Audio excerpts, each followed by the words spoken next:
Hello, friends, and welcome back to the Blue Otter League Masters divisions for the semifinal matchup between Con Esports X and Lit Esports Blue. While I have not been privy to a lot of the journeys these two teams have taken to get this deep into the bracket, I'm privileged to be here alongside Thousand Eyes for what is sure to be a banger best of five. We're entering into the draft already. Con Esports on Blue side, they're starting us off with the set ban.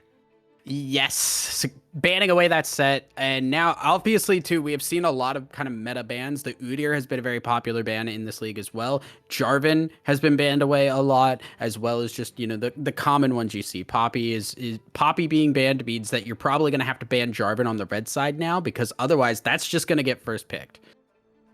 Yeah, for sure. And these are some other bands that we're seeing coming out on red side that make a lot of sense. This Maokai, just too powerful, has too much utility, and also flexes pretty darn well. Going to be removed from the pool alongside the Udyr as Con Esports move to also deny the Poppy alongside this set. So far, these are things with a lot of eyes towards that top lane and that jungle role. And I'm liking the fact that there's a little bit of focus on these two lanes because Rizwan and Revnon, with those very similar names, are going to be super confusing to get a lot out of early. So I'm just going to be thinking pretty hard about how to keep those names straight in my head. And hopefully by banning out some of these choicey champions that they want to aim for, we're going to have a little bit of breathing room as casters at the very least. But Con Esports going to turn things around with this third ban. The Kaisa makes a lot of sense as well. One of the best AD carries. Yeah, so this is what's interesting. We already said the Jarvan kind of needs to be banned or it's going to be first picked. Now the Xayah is also kind of on the table that needs to be banned or it's going to get picked. So Con, I think, doing their bans really intelligently here. They're just going to ban away the Jinx. I think this is the right call for Lit Esports. You don't, when there's two power picks on the board, you don't ban either and you just trade them. So a smart call to ban the Jinx, which has also popped up in the last patch because now the passive is it stacks on itself, which gets very crazy in terms of ending games. And definitely, I don't think either of these teams are experienced with it and do not want to mess with it. Yeah, it's been a crazy change. Jinx was already frenetic enough with her get excited passive. Kind of crazy that they made that alteration because now she just mows down towers. In any team fight, it feels like you're losing half the map off of it. We are going to see a split of the Rakan and Xayah pairing. Lit still has the opportunity to pick up that Jarvan that you've been talking about, but I am liking the B1 Xayah, as you're mentioning before. Yeah. One of the premier picks, a lot of good avoidance, and honestly, doesn't really counter the Rakan, but has the ability to at least blank the initial engage from this champion. So Lit, I think, needs to index even more heavily towards CC to really lock this pick down. Yeah, and I think this could, okay, they're going for the Zeri, which was a little bit surprising. I did kind of look through our just picks and bans here, and seeing Zeri as a very high ban and pick champion was one that kind of caught my attention here, as she has not really been played a whole lot at the super high level. Just after her nerfs, they really hurt her ability to dodge out on skill shots and stay alive a little bit in the early game. But that also means, again, the J4 is not going to get picked up here. Con opting here, looks like they're going to grab the Orianna, which has been a very popular mid lane pick on the last couple of patches. A very solid, just fits into a lot of compositions, and doesn't really lose lane in a lot of instances. So a very good blind pick. Orianna, one of the best champions in that lane, as you're alluding to. And you're right. I think that this is something that requires quite a bit of effort to really stop the Reign of Terror of. It's just going to be great disrupting group team fights and the like. So Lit Esports kind of have to find a new angle in this draft. The Thresh going to come out as another response to that. Rakan is also able to match the roams of Rakan to a certain degree. May be very good, very utile with whatever jungler Con Esports decides to go for. But Lit Esports, still without a jungler, just going to answer back against the mid lane pick as well. Going for that Syndra double control mage mid means that there's a good chance we're gonna have some explosive team fights.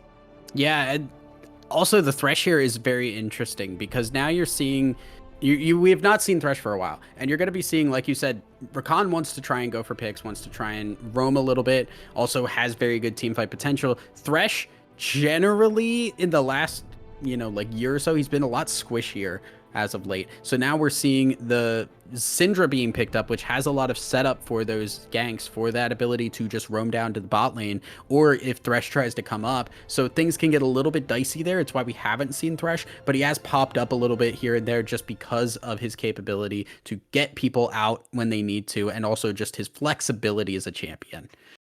Moving into the second ban phase here, Rizwan and Revnon just continue to smash each other's champions pools as we're seeing the Gwen denial from Lit Esports Blue as Khan want to take away that Darius. I feel that the champions like the Garen, the Darius, these kind of known quantity champions have kind of bubbled back up in the meta. As long as people feel like they are better laners and they want to make a statement early, there's a lot that you could do on these champions to be a huge thorn in the enemy team's side. And so I respect the Darius ban here. Lit also going to decide to take away the Xinjiao rather than the Jarvan. This is another high tempo early game jungler that has great setup. Yeah, one that we have seen a little bit popping up. Obviously, the Jarvan then does get through, which means it is going to be picked up pretty quickly here. I don't think that is anybody's surprise there, because now that just, again, now Lit Esports have a really good tempo early game with that Zeri as the insurance for the later portions, as well as the Syndra, as she does scale a lot better. But you have setup from Syndra to hit the stun, get the EQ onto an Orianna, which she is a very safe champion overall, but when you have a stun into a knockup and the damage from both of those champions, it's generally enough to take her down. Well, we see what the goal of the Jarvan is going to be. We also see what the goal of this Vi is going to be for Khan Esports X as the response to the Jarvan. You want to get into that backline, you want to press E, you want to shut this Zeri down, or Syndra, depending who gets the most fed. Lit Esports Blue definitely going to have to protect those carries. And, sometimes Jarvan gets locked up by their own Cataclysm. They're a little bit too far forward to actually be able to interact with saving the Zeri and Syndra. That could be a dynamic that Khan Esports tries to exploit, as they're also going to grab the Aatrox to round out their composition, and Lit Esports Blue fire right back with the Mordekaiser. Yeah, instant lock on the Mordekaiser here to just go toe-to-toe early on with this Aatrox. He does need a little bit time and wants to get to those team fights. Mordekaiser, on the other hand, he's going to beat that Aatrox down and then be able to come into the mid game and just grab somebody out. A lot of Khan wants to set each other up here with the Orianna Shockwave, with the Vi to grab somebody, the Aatrox who wants to be fighting multiple people come mid game. Now you're taking out one of the pieces of the puzzle, and you would expect the Mordekaiser to be able to win early on enough to also just be an individual threat. Yeah, Mordekaiser going to bring some AP damage to the fray as well. Alongside Syndra, there is quite a bit of magic now on Lit Esports Blue side to diversify. This means that the Zeri can go deep into their build path and hopefully just be that main carry that Khan Esports will need. And I think that furthermore, like you're talking about with this Mordekaiser being an individual threat, there's kind of two modes that you can play this champion through. Either you're looking to disrupt team fights or just trying to ult away a choicey carry, but you could also kind of be a raid boss in your own right that multiple people need to direct their attention towards, and that just buys a little bit more time, a little bit more priority for the Jarvan to stretch their legs in those mid-game team fights to really be direct in who they want to cataclysm and who they want to set up. Now, we aren't seeing any crazy flexes so far in the client draft. Really would have loved to see something like Mordekaiser Jungle here, but not really going to come out. And overall, really loving these two drafts. And I really don't know who's coming out on top personally. My one statement would be, compared to all the other leagues that I've casted so far here in BOL, this is the most confident that I've seen two teams to pick the champions that they feel best support the role in their team.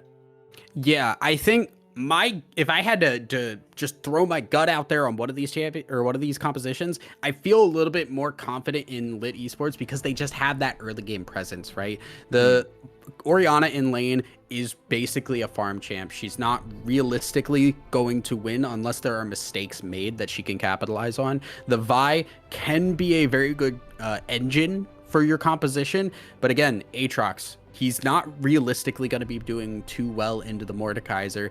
The bot lane from Khan has capability to pop off, but generally there's not enough there to really capitalize against that comp unless there is a mistake again. But the big thing is just the setup that you have from Jarvan Syndra. It can really propel you into a lead if you know how to utilize it. It's just you got to keep the gas pedal down. We've all seen the clips of a Jarvan being able to sit for a minute inside of a bush and all of a sudden just spring the trap, find the right gank angle, and all of a sudden Zeri's going to be up 2 kills, and the game is basically, well, not over at that point, but much harder for Khan Esports X. And so when you say keep the gas pedal down, I definitely agree. I think that Jarvan just has so many modes by which to do that, while Vi is really looking for some of these more grouped team fights to make the most of her power. She can gank well, but most likely it's just going to be showing in a lane, getting getting a flash here and there, but trying to lock in a kill, particularly when you have to deal with either a Mordekaiser top or a Syndra mid, it's going to be tough. It's going to be tough, and it's also just not comparable to a pre-6 Jarvan, Hmm. right? Vi once level 6. That is when she can start a fight off in the best way for her team. Jarvan does not need that. Jarvan doesn't even really want that. He wants to fight earlier on. He wants to go for the 3v3s, the 2v2s against this Vi. If he has the backup, he definitely can set up a victory for any one of these lanes. Something to watch out for. Lit Esports Blue coming into semifinals on a hot streak. As is Con Esports and these two Titans are finally meeting. We're in the middle of the spectator delay, so we're going to throw it over to a quick break, guys. But when we return, it is going to be onto the rift for game number 1 here of the BOL Masters semifinals.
Hello, friends, and welcome back to the BOL Masters Division for the semifinals match between Lit Esports Blue and Con Esports X.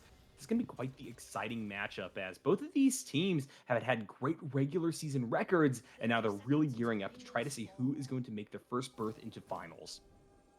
Yeah, and right now, right out the gate, Khan looking for the aggression, trying to go in early, make the best use of the Thresh. Not going to find anything, but should at least get some early information on jungle starts, which is incredibly important against this J4. You want to make sure you know where he's starting so you can prepare for any possible ganks. Multiple wards going to be set up in this top side jungle. Now, it looks like this invade is just spotted out and probably intuited anyway by Lit Esports Blue. So they're going to give a little bit of space to Con Esports to file back out of there. And now we're onto a pretty standard start, I think, between these two. Yeah, and as far as things went, it's really just an extra ward being placed down by the Orianna. So that is a possible mid gank opportunity if you can play around these wards correctly. Remember, the Orianna can get hurt pretty badly by this stun setup of the J4 and the Syndra. And that ward going down early does mean there's a window of time where there will not be vision for this Ori. Something to watch out for. Mid to easy on this Orianna. Probably not going to have a whole lot of range to play off of versus the Syndra anyways. While both of these champions certainly can control respective lanes, overall, Syndra with those Dark Spheres getting so much space probably is going to have a pretty safe time in this game. And so it's really up to mid to easy to dictate the pace of things, how aggressive they actually want to go, and how much they want to risk their bacon versus Ruko on this very powerful Jarvan pick. Yeah, and I do like this really early trading here from mid to easy because that's the point where you do have some kind of comparability as a hook is going to hit here and they're just going to go in. Knockup is flayed away. Really good play by Mr. Kiwiism, who gets a solid advantage in the bot side too. Yeah, and that prompt response from Wistfully to immediately start pumping the damage onto Shepard means that Con Esports X is going to have that health advantage pushing through this level 2 power spike. Banks and company were able to battle dance and try to keep the Zeri safe, but ultimately Lit Esports Blue are a little bit worse for wear, but they still want to go back in. Knockup gonna land, but yet again, this is a pretty unfavorable trade for Red Squad. Yeah, and this is kind of what the tough thing is with this Rakan into a Thresh. If you're good at the Thresh, you can flay him out of the knockup and really just stop any kind of engage opportunity here. I also want to point out the really interesting switch up on the pathing from Ruko here. Started on the Raptors and immediately went to full clear bot side and has now backed. We'll get the red buff now. There is really no realistic way that they should know where this Jarvan is right now. And it's so smart. Now those wards have expired on the top side as well. So Lit Esports Blue are right back onto having that He bought early a game advantage on the Dorans. jungler. Whoa! I've never seen a juggler buy a Dorans. Innovation on multiple levels coming out of Lit Esports. We're going to see what they're going to do with that Oh, no, itemization. But right now, Shepard is getting pressured pretty heavily on the bot side of the map, wistfully walking pretty far forward, utilizing that Ghost. Will be able to zone off the Zeri, who's going to have to walk all the way back to the tier 2 to get away from the Vi as well. And Mr. Kiwiism is just controlling the bot side right now. Has done a really solid job on that. Revnon might be able to run down this Aatrox here. Rizwan could not get the W pullback and will have to burn the flash. Revnon used the ghost, but it is a huge HP loss for Rizwan. And that's one of those really heartbreaking scenarios where you're doing the math in your head, you're doing the calculations, and you walk back towards the turret. You think, hey, I'm not going to have to burn this flash. I'm just going to take a little bit of damage, but I got TP, it's fine. But no, eventually, because of that yoink coming back up, Rizwan kind of gets the worst of both worlds. They're going to have to take the reset. They burn the flash, and now down those summoner spells, Lit Esports Blue have the ability to build up tempo up there. Yeah, we're also seeing what I think the Orianna will have in terms of a winning spot in this lane. It is the wave control, right? It is the fact that Syndra, early on, when she got her changes, they lowered her Q damage to make it so that when she gets the upgrade for the 2, she's able to match her old wave clear. But in the early levels, Orianna should actually have a little bit of control here and be able to push the Syndra in. I think that's going to be very important for Con Esports X because if you bring that in conjunction with the priority that Mixer Kiwiism is bringing to the bot lane, there's a good chance that blue squad, even without that Jarvan, will be able to do things like pressure for that first dragon. Currently, Jarvan is going to push into this area, is going to also be spotted out though by that vision in mid river. So I think that overall, Con Esports perfectly fine with how things are playing out early on. They're doing a good job flexing their muscles. Yeah, right now, early game advantage going over to Con is really important too, because we talked about how much Lit Esports should have pressure early on. Level 6 is starting to hit for these solo lanes here, specifically in the mid lane, as wave control in the bot side will give the opportunity for Lit to go for this dragon, which I think we expected. Yeah, I was expecting that, but I wasn't expecting the state of the game right then to be very amenable to Lit Esports getting the dragon without contestation from Con. So a little bit surprising that even as much as we are giving big ups, particularly to the support, that Lit Esports Blue still manages to get that early tempo swing. They have the ability to get out onto the map, and still they have 2 minute buffer before that Rift Herald is up that they can contest. A lot of things still definitely going right for Red Team, and now we're starting to see Scorpio also pump that damage versus mid to easy. Yeah, feeling a little bit strong here. And definitely both these mid laners do want to get a back down. And the shockwave is going to hit Scorpio in a little bit of trouble, but there's no more mana from this Orianna. So it is just going to force the back from Scorpio, which does at the very least give Orianna a bit of time to try and push this wave in and make sure. Oh no, the knockup going down is so bad. Absar is here too, as Banks going to have to get out. Nicely done. That is the Rakan and the Zeri at their best. Super slippery champions, also able to synergize their movement quite well. Zeri can wall ride, and then you could follow as the Rakan with the battle dance and just extract two people from sticky situations, or alternatively make a big play. Now we do have Ruko showing on the top side. Rizwan immediately getting respected with the World Ender, trying to get back towards the tower, but they don't have the flash with which to do so. Pushed Oh. under the tier 1. It looks like the tower shots will save them. It does save Rizwan, but it is still going to force a back, and there's no TP, and that wave is going to crash. So Rizwan is in a very difficult situation, calling for the jungler right now to see if they can get something so Rizwan does not miss out on this experience. With the extra little bit of protection, we'll feel safe enough to walk up to the tower. Revnon does not have the ultimate available, notably. So if Vi does decide to find an engage here, which would be very tough, at least they won't be able to just take them immediately into the death realm. Love the movement from Scorpio as well. Lit Esports Blue just living in enemy territory right now, trying to pressure Absar and Rizwan, knowing that the Aatrox is basically irrelevant in these fights. Yeah, well, maybe relevant enough here is they're going to move in. Absar has to flash out from the ult. Rizwan trying to stay in. We'll get a shield and stay up here. Orianna being there is so huge, and it's going to force the disengage from Lit here. Low health bars, but they can't confirm. Flash, auto, not enough. Scorpio does stay alive. Mid to easy had the shockwave available. I thought that they were just going to pop that in an instant, but Scorpio had the reaction time to extract themselves from that situation. Rift Herald is up. Con Esports is going to be able to sweep back towards that river, hopefully secure that neutral objective and keep things in this early game a little bit more even. Right now, gold is favoring them ever so slightly. Ever so slightly, but ever so importantly, again, is they will hit a point where these ultimates are going to hit. You get the shockwave, you get the ultimate from the Xayah as well to just set up massive AoE damage. The main AoE damage that you have here is from the Mordekaiser and the Zeri on Lit, so that is maybe a concern. It's really important that they get this Zeri off the ground, because right now she's struggling a little bit in this bot lane.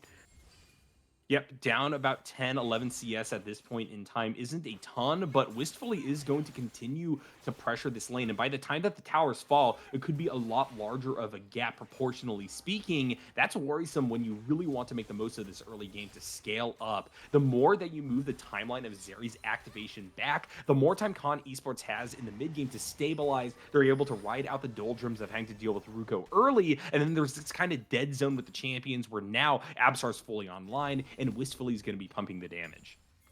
Yeah, the only other power spike we're looking for from Absar is that first item completion that will give a lot of extra damage and frontline there to make these skirmishes a little bit easier. But right now, the bot lane here, Wistfully, with the tier 2 boots already, the response seems to come through. It is basically about even, just an extra dagger here for Wistfully, but still, the pressure has been immense. And this is going to be the lane that will be further pressured by Con Esports X most likely. Absar has the Eye of the Herald, and I imagine that they're going to try to drop that, crack that tower open, get a quick rotation off into the mid lane, and now Shepard has to make that tough decision. Do I stay with my team? Do I just sit in the side lane, try to farm up? How long do I have to scale for? And those are all very tough things to answer. Lit Esports Blue going to have their macro tested if Con Esports are able to get off a successful fight.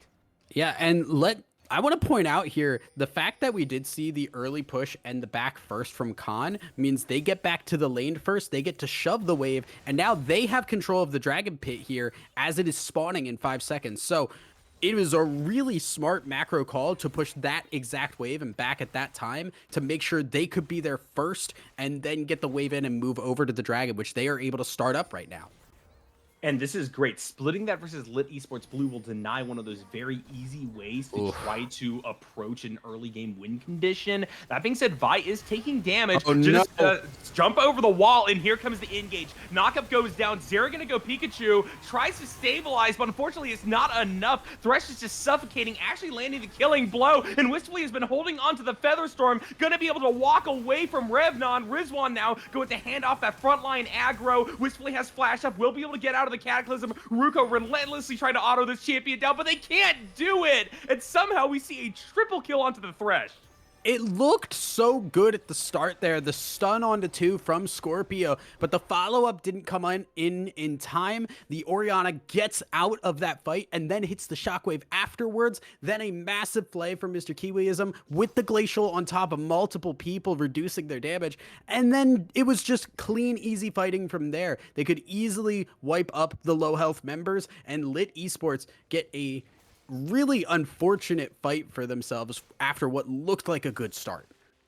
That would be the earliest point in time at which Shepard could get online. Imagine that Zeri skates away from that one, pocketing the 3 kills. They would be unstoppable. But Con Esports just had better grouping, better setup. They didn't respect Absar coming in from over the wall, and the conservation of resources from Wistfully has to be admired. This Zion knew exactly when to press their flash. They knew exactly when to Featherstorm. They stayed safe throughout that whole fight, drew so much pressure their way, and Lit Esports Blue got really desperate, trying to scrabble for a way to kill them, and look what that's turned into. Now, it's a 5-1 scoreline, big gold lead over to Blue Squad, and while Red Team is going to get a second Dragon, it's going to be tough for them to get any more, particularly if we see Revnon get dove here.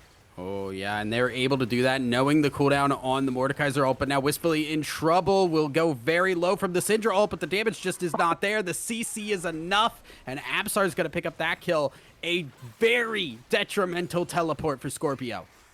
And Mr. Kiwiism yet again showing, hey, yeah, it's kind of rough. I got 3 kills in the last fight. Does it really matter, though? I am the best Thresh around. Great hook right there to stop the aggro from dropping on top of Wistfully. Xayah once again able to walk away from this one relatively unscathed. They're going to pick up Tower Gold, and Con Esports X are eating good tonight. Yeah, that is gold allocation as intended there. Mid too easy, going to flash out here. Banks cannot get the engage.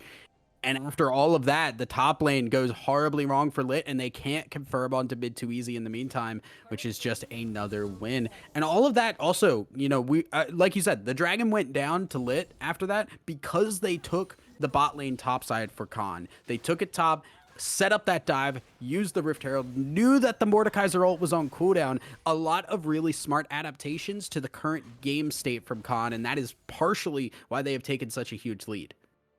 Yeah, and we really cannot understate how big of a lead that is, because if we do so, give Lit Esports too much hope. They're going to take some rough fights. You know, we got to keep this game stable for them, stable for Lit's sanity. Okay. You know, this is just a tough gamble. Right. Now, Shepard getting hooked here, though, is pretty rough. Wistfully now the one to be able to pick up that kill. Again, and I think the 3 kills went to the right spot here based on how the Thresh is playing. Give him the kills, he's deserved them. Yeah, we got to give this Thresh time in the spotlight, because I don't think we're seeing it again this series. This has to be respected in the future by Lit, because this so far has been one of the most menacing picks on the map. Mr. Kiwiism confirming another one versus Shepard here means that Zeri not going to be able to absorb this wave, will not be here to really answer back against the pressure that Wistfully is exerting onto the tier 1. If that goes down as well, the map presence of Lit gets so heavily truncated that there's a good chance that, yeah, they will never see that Dragon Pit again. Very likely, right? Like, and it's also because you do have, again, those team fight ultimates just set up there. A shockwave from this Orianna, now that the Leandries is complete, is very terrifying. You have the Xayah putting out tons of AoE damage here and has the Kraken Slayer to chew through what frontline Lit have, which is not a whole lot here. They do not have a hyper tank here. It is just the Mordekaiser and the Jarvan. And when Jarvan is not ahead like this, his ability to frontline does suffer. Yep, already down a little bit of gold in comparison to Absol. Mid too easy Early is ult. getting pressured on the bot side. Scorpio gonna ult early, trying to set up maybe for Banks to find an angle. Ruko also down here. A 3-man does mean that there's a chance that Orianna will fall, but they still have their shockwave available. Here comes the Cataclysm. Caught up under the tower, gonna drag people back. Ruko trying to get to safety, won't be able to do so. Oh, 1-for-1 is not what you want in that 3-man play. And almost 2-for-2 as well. And in the meantime, the Rift Herald is used in the mid lane. That play was a very slow pickup on that one. They waited a long time for that Jarvan. It was very clear what was going to be happening. And mid too easy read it like a book and set up the play for a super big trade that also gives them a lot in the mid lane. And Shepard actually died again in that mid lane play. Con Esports know exactly how to find pressure across the map, and there's just been no solid response from Lit Esports so far. I mean, Rizwan on this Aatrox in that counter matchup is pushing up into the tier 2 top. Yeah, this game is looking a little dunzo. This game not looking terribly great here. I think Lit, at this point, you're looking at what are our next options, right? Like, how do we ban the Thresh? Do we go for another champion pick that has a little bit more capability of playing into it? And that's a little unfortunate because Lit really highly valued this Rakan, and it has not had the impact they wanted thanks to the response of this Thresh. And it's a tough situation to be in. When you're on red side, you see that Xayah on B1, there's always that tempting call to just split the Rakan away from the Xayah. Take away that synergy. Rakan can be a menace in his own right. This has just not been the game for it. But Mr. Kiwiism looks so ready with the counter on that Thresh that there really cannot be much more to be said. Now, this is going to be a pig on mid too easy. Finally, Lit Esports Blue will be able to cash out, find revenge on the robot girl, and do it cleanly. But this is going to be rough. Now pincered by Rizwan, teleporting to the bot side of the map, activating the World Ender. Now Lit Esports Blue has to try to skedaddle on out of the river. Yeah, they used 3 of their ultimates there. The Syndra, the Rakan, and the Zeri. That's a lot of their setup gone. So even with this Orianna down, that's not the carries, right? Like, you have this front line of the Vi right now, and the Xayah is still really powerful. They're going to be able to take it at least get control here with the amount of people they have, but a fight could go wrong. And they're going to jump right into the pit. Immediately, they're stunned up by Scorpio. But look what's happening on the back end of this one. Box buying so much space for Lit Esports Zeri? Blue to be pushed back. Han going to try to find an angle on top of Shepard, who so far has been surviving throughout the course of this fight. But Scorpio chased away means that the Zeri Death Star wants to watch as their mid laner falls. And while they will finally claim a kill, Absol comes in with the alley-oop, is able to clean things up, and it will be a 2-for-4. A 2-for-4, and the fight looked like it was going to be okay for a little bit, but they just could not finish off this Aatrox. We hit the point where Aatrox can be in the middle of these fights. Did not get ulted by the Mordekaiser, was not up. Revdon not even really able to get into that fight there, so the fact that it was a man advantage didn't really matter too much. It was either pushed off very easily or just not in the fight. I didn't really get a good opportunity to see it. And that's a real big problem when you also have Ruko, who went down pretty early in that fight. Mordekaiser is one of those nightmare champions to try to cast on the observation, because I don't really know sometimes when that ultimate comes out. It's just it's not very visually striking and spectated. It's a little unfortunate. I've been trying to figure out what the absolute worst composition to cast would be, and it has to be something like Milio, Nico, Silas, Mordekaiser. That's got to be Ultron right there, right? Because you got Mega Inferno Bomb, Ultra Mega Fire Kick, Super Mega Death Rocket, really unclear ultimates. Silas stealing one of those unclear ultimates. Fun times all around. Yeah, Nico also just, like, when she turns into another champion, you can't tell that it's Nico very well from a spectator view. Scorpio now in a little bit of trouble. We'll just get rooted. Don't even need... We flashed for nothing, and it doesn't matter at this point. We're at that point of the game where we could just be like, you know what? I'm going to flash for style points, get nothing, as the charm is also going to hit in the mid lane, and now they're going to try and dunk, but again, mid too easy. Holding out pretty strong, does not get the trade. but it is a little scary how close that ended up being. At least it's a cross map. Lit Esports Blue able to isolate some of these fights, make them 1-for-1s. That's good. That is what they need to do to try to get back into this game. The problem is Rizwan doesn't want them to go back into the base. Chains come down. Base gonna get knocked back. Rizwan killed Shepard, and now Ruko has to flash away from their dead bot lane. Oh, it is heartbreak right now, Thousand Eyes. Yeah, and again, the one they took down was the Orianna before that too. So it's like that's not where the shutdowns are. That's not where the major gold is. They've already taken the Orianna down, and then again, not having the cooldowns on the return there ends up costing them as the Aatrox comes in, cleans up heavily, and now they're just gonna start up the Baron while Aatrox runs interference. Mordekaiser coming in on a little bit of a flank angle, gonna have good access to the pit, and Syndra's trying to provide artillery fire over the wall, but Absar immediately is going to kill them. Things are split right now. Wistfully desperately trying to get away from the Death Realm. Revnaz is gonna chase them to the ends of the earth, though. Absar gonna come in on the backside of the map, but it's too little too late. A trade there, as Mordekaiser will fall, but accesses the shutdown. Yeah, we burned a lot of deaths for that Xayah alone there, and Revnon at least getting 800 gold is great, but it's still overall more gold in the pocket of Khan, and they have been keeping pressure on completely. I love how immediate the response was to say, we grabbed somebody, everybody drop off Baron and go on this fight. The hook hit, the jump over immediately from Absar, Rizwan keeping them in the right spot there that they could then capitalize on. Really good communication and coordination from Khan. Now, notably, that does mean that Lit Esports Blue will stop the immediate Baron take. So there's some value to be had in that, but that is a preventative measure, while right now Khan Esports is continuing to advance their win condition by just getting more and more income. Every single person on this team has 4 kills, Thousand Eyes. I've never seen that before. And you know what? Good for them. They're spreading it evenly. We have found League of Legends communism. Our kills. Our kills. I love that as a support player, so that's great for me. Ghost burned by Revnon just to get out as the World Ender is also popped. Rizwan not going to have that, but I think the way this game has been going, you don't really need it. I just noticed the Thresh with all that extra income has managed to buy a QSS. Another thing he's had that. In this game he had that for a while now. That was actually, I looked and saw before Rakan had a mythic, the mythic and the QSS was completed by Mr. Kiwiism. That is the gold disparity that we are seeing right now. You see, I would just never treat myself. I feel like as a support player sometimes, I don't deserve those selfish items. If I get CC'd, I die. I mean, look, I guess there is the concept of like, if you are being ulted by Mordekaiser. Oh, yeah, we'll get out. Thresh moment. Oh, bangs. That was not a good quickness and flash, buddy. Being down those 2 tools with Baron still up is definitely rough. And here comes a teleport. Rizwan wants to try to make something happen. It's going to be mobbed up by 3 members of Red Squad. But here comes Absar to disrupt everything. Pulling in the ultimate. And the shockwave from mid to easy on the flank is beautiful. Ruko is going to be split, destroyed. Absar hunting for Scorpio alongside Rizwan. Khan Esports on the back of a near ace are going to set up for Baron.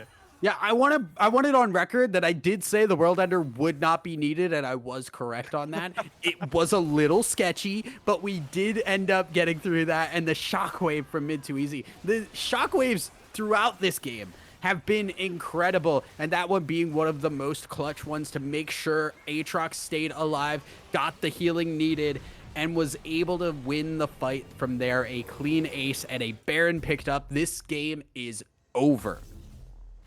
And not to downplay how good mid to easy has been in this game, but those few choicey shockwaves they've had have come in those situations where Orianna's got a present. There's no decision making. You're getting dove by 2 members. You try to keep them under the tower for as long as possible. And hey, it has resulted in kills, but this one was so well timed, so well set up, playing off of vision, moving through from that red buff pit. It looked fantastic and dragged everybody into the circle of destruction. Now, Lit Esports Blue are desperately trying to get back out onto the map. They know that Soul could be their one angle in this game as they are up 2 dragons to 1, but they are not getting this one for sure. Yeah, I am going to flame mid to easy a little bit here because we have ruined the kill disparity.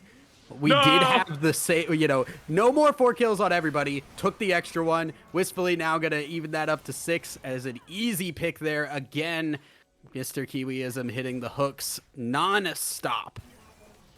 And you know, Thousand Eyes, in a lot of these games, I'm mostly just rooting for someone to get a pentakill so I can get all loud and shouty one more time. This time, no. I want Mr. Kiwiism to get 2 more kills. That's what I'm looking for. This Thresh We're needs looking to for get the a double. kill. The most important double kill of our careers right now as we are waiting and seeing.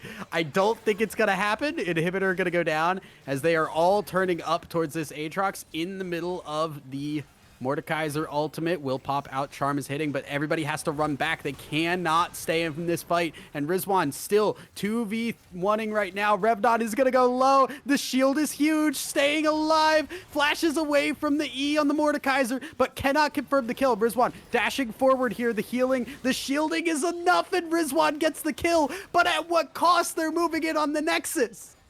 Yeah, that was a full-on minute fight between Rizwan and the world, and that means that now Con Esports X could just guide a wave into that tower. They don't quite get one of the Nexus turrets, but now opening up the inhibitors on both the mid and bot means that Lit Esports are going to have to play turtle time for basically the rest of this game.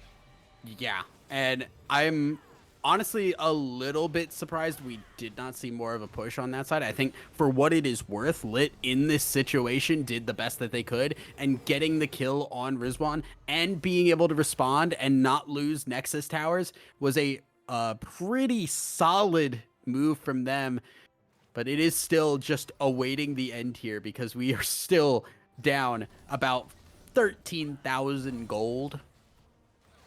Now, the good news is that this is time for Lit Esports Blue to sit around, collect some waves. They are going to be perma-pushing, and there's not really much that Con Esports can take anymore. Maybe they try to besiege this top side tier 3, get that plus the inhibitor, and then just choke out Lit for the rest of the game. But I would say that we probably got, 2.5 minutes of time in which Lit can just try to play safe, and maybe they will hit some power spikes that will allow for them to then contest something like the Baron in the future. For now, though, this is very aggressive play by Con Esports, and they hit the hook once again. Ruko tries to flash away, but they are going to be run down. And once again, Whisper is going to get the kill as Scorpio is soloed on the bot lane. I spoke too soon. Never mind. This game is well and truly over before the next Baron. I was gonna say, like, you can say they could sit in the base, but we're not seeing that right now, and that could be a problem. But J4 going down, Scorpio on the other side just cannot answer this Aatrox.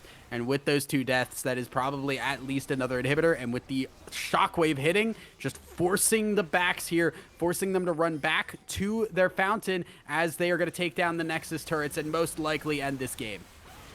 Pressure being put on immediately. Revnon will be blown up. Banks trying to find something with the quickness, but it's just going to be melted as they run through the enemy team. Ruko back up, going to just jump deep into this mob of 5, but it's too little too late. Down will the Nexus go. Right now, they're just fishing for more on this Xayah, who will end things with the quadra kill and put 1 on the board for Con Esports. Yeah, a very, very dominant game from Con, and a very smart one. We pointed out a lot of their early game was done extremely based on those important timers like the Dragon, like the fact they had that Rift Herald, and the ultimates were down. So Con really playing smart around what they know about the game state, and that is a massive win for them. I'm kind of scared what this means for the rest of the series, because Lit need to fix up a lot in a very short time. Yeah, definitely. Lit Esports Blue, unfortunately, even with that early game advantage that we were giving them nods to throughout the draft phase, were unable to get anything together when it mattered most. They had a few aggressive plays, a few kills in the early game, but Con Esports were able to translate their team fighting prowess into explosive moments where they just got an indomitable gold lead, and from there, they got the Baron and played textbook until the very end.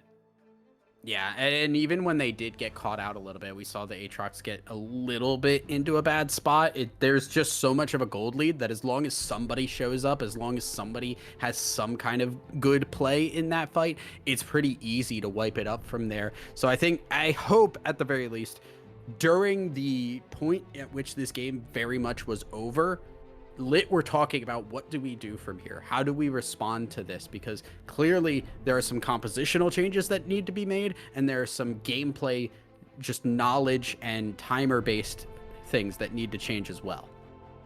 Yeah, and I hope that we do see adaptation. The good thing about a best of five, while it is going to be hell on our voices and sanity in many cases, Thousand Eyes, is that we do get to see evolution out of these teams in a way that doesn't really come out of best of threes. So really happy to be here for playoffs, and this is the time for Lit Esports to show why they made it to semifinals to begin with. So with all that in mind, guys, we're going to throw it over to a quick break. When we return, it's going to be for the second draft of the night.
Hello, friends, and welcome back to this BOL Masters Division semifinals matchup between Con Esports X and Lit Esports Blue. Thousand Eyes, I think you said it best. A lot of things that Lit Esports Blue in this game have to change, have to develop, while Con Esports in that first one showed total dominance from early on. So, the question is, what are the alterations first and foremost we need to see in this draft? Yeah, well, right now we're not seeing anything change in the bands. So far, it has been picture perfect bands compared to the first game, except Connor switching things up. They are not going to let that Ezreal through, and the Oriana is what gets banned away. I don't mind this because I think, like you said, the Thresh was a problem. I think there are other champions that can do better into Thresh than the Rakan. That is a pretty tough matchup if the Thresh is good. But that does mean now that the Jinx is going to get through. And we did not see it game number one, but we can maybe see that crazy double-digit attack speed hit in game number two.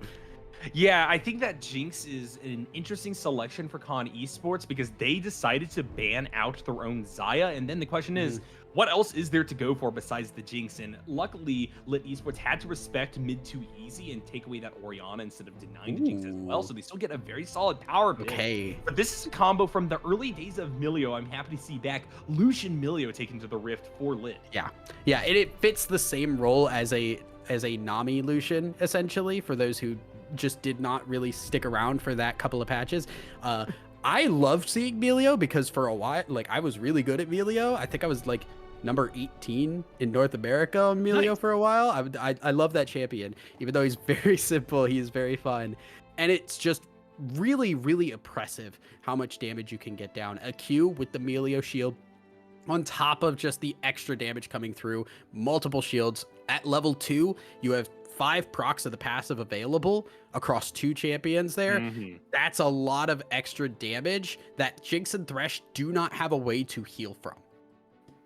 Yep, and Milio is also going to be able to provide a little bit more resistance to initial Thresh engages post level 6 because of the cleanse that comes through from that ultimate. So this is overall Lit Esports both playing a little bit safer while simultaneously having the confidence to walk forward and try to shut down this Jinx with the Lucian's power.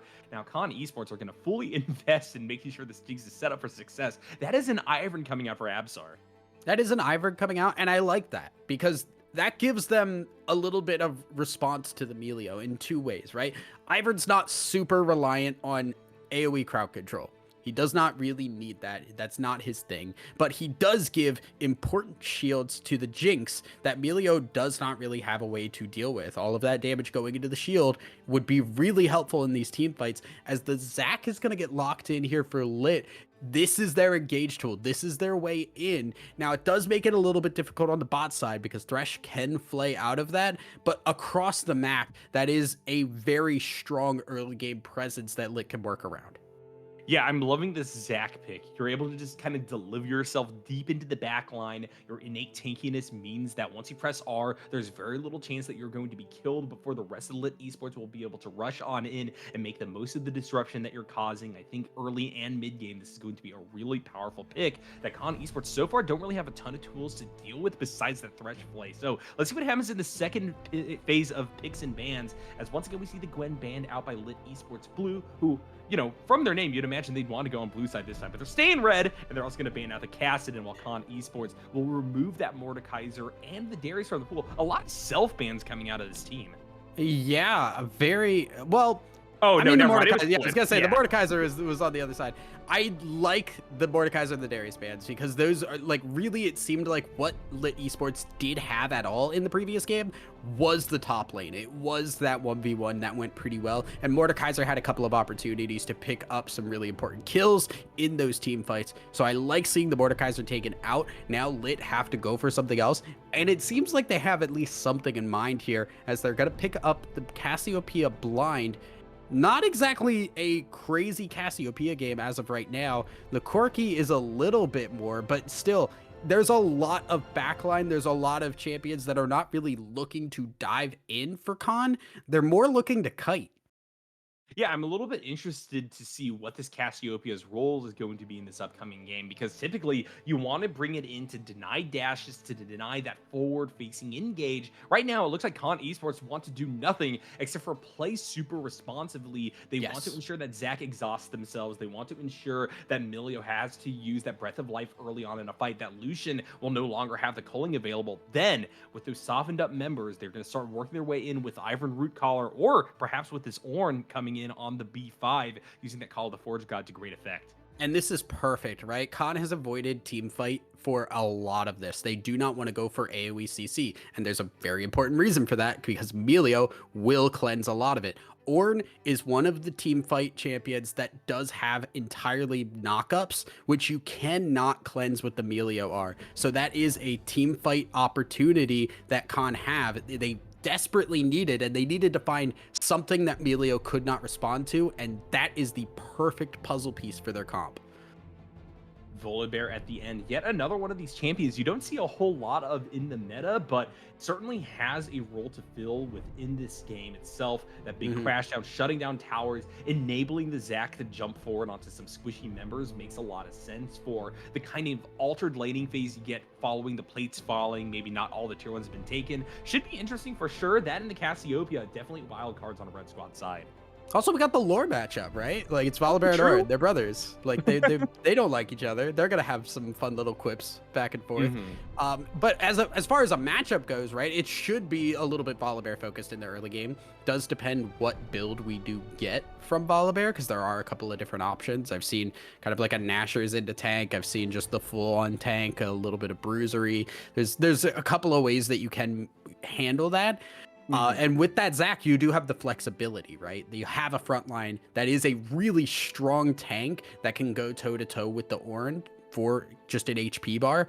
And then the problem now becomes Zach is really your only engage. Yep.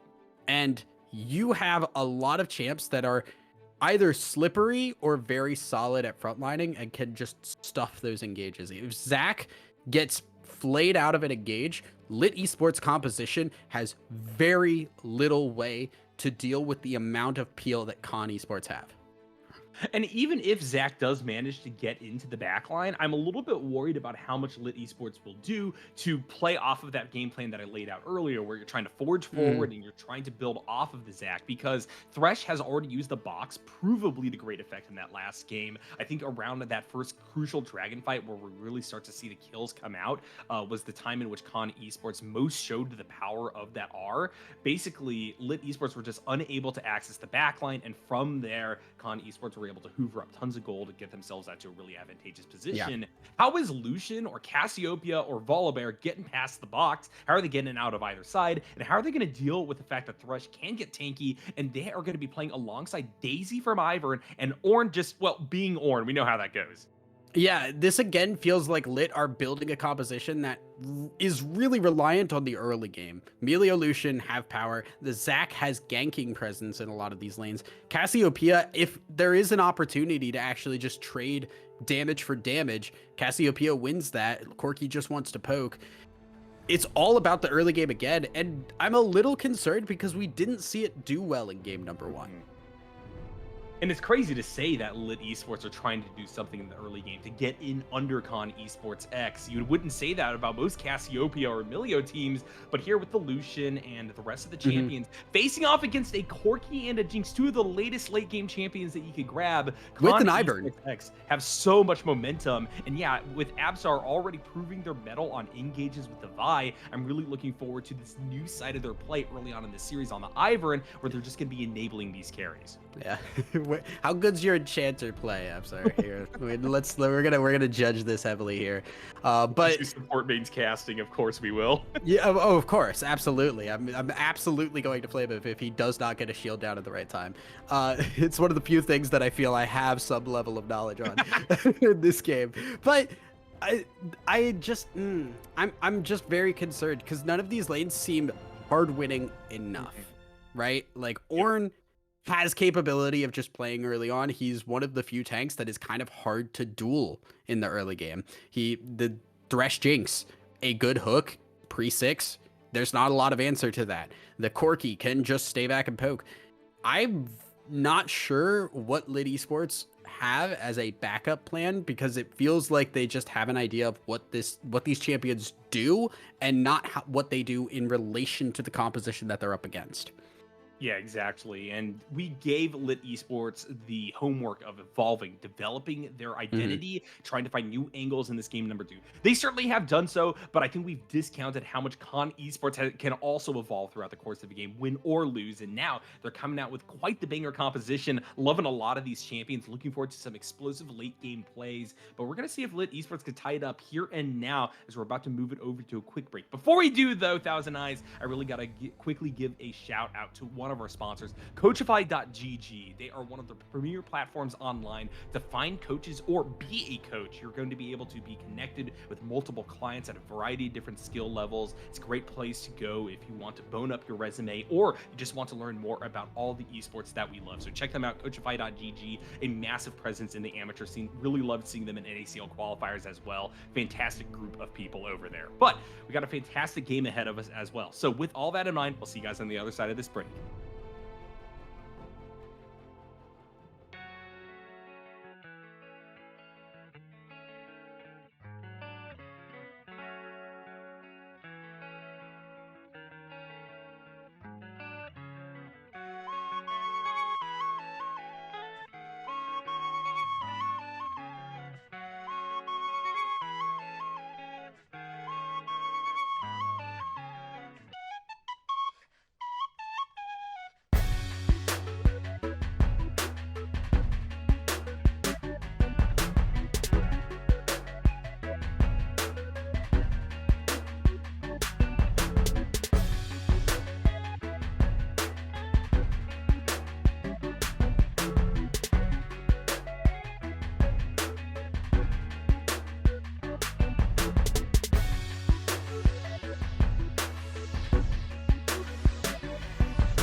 Hello, friends, and welcome back to the BOL Masters Division 4, game number 2 between Con Esports X and Lit Esports Blue.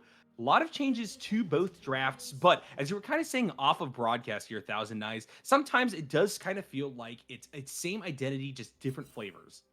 Yeah, it very much is. And we're getting a very similar early game too, right? Connor just running up to the top side, looking for an invade. Do not pull through on it, just looking for that early grab.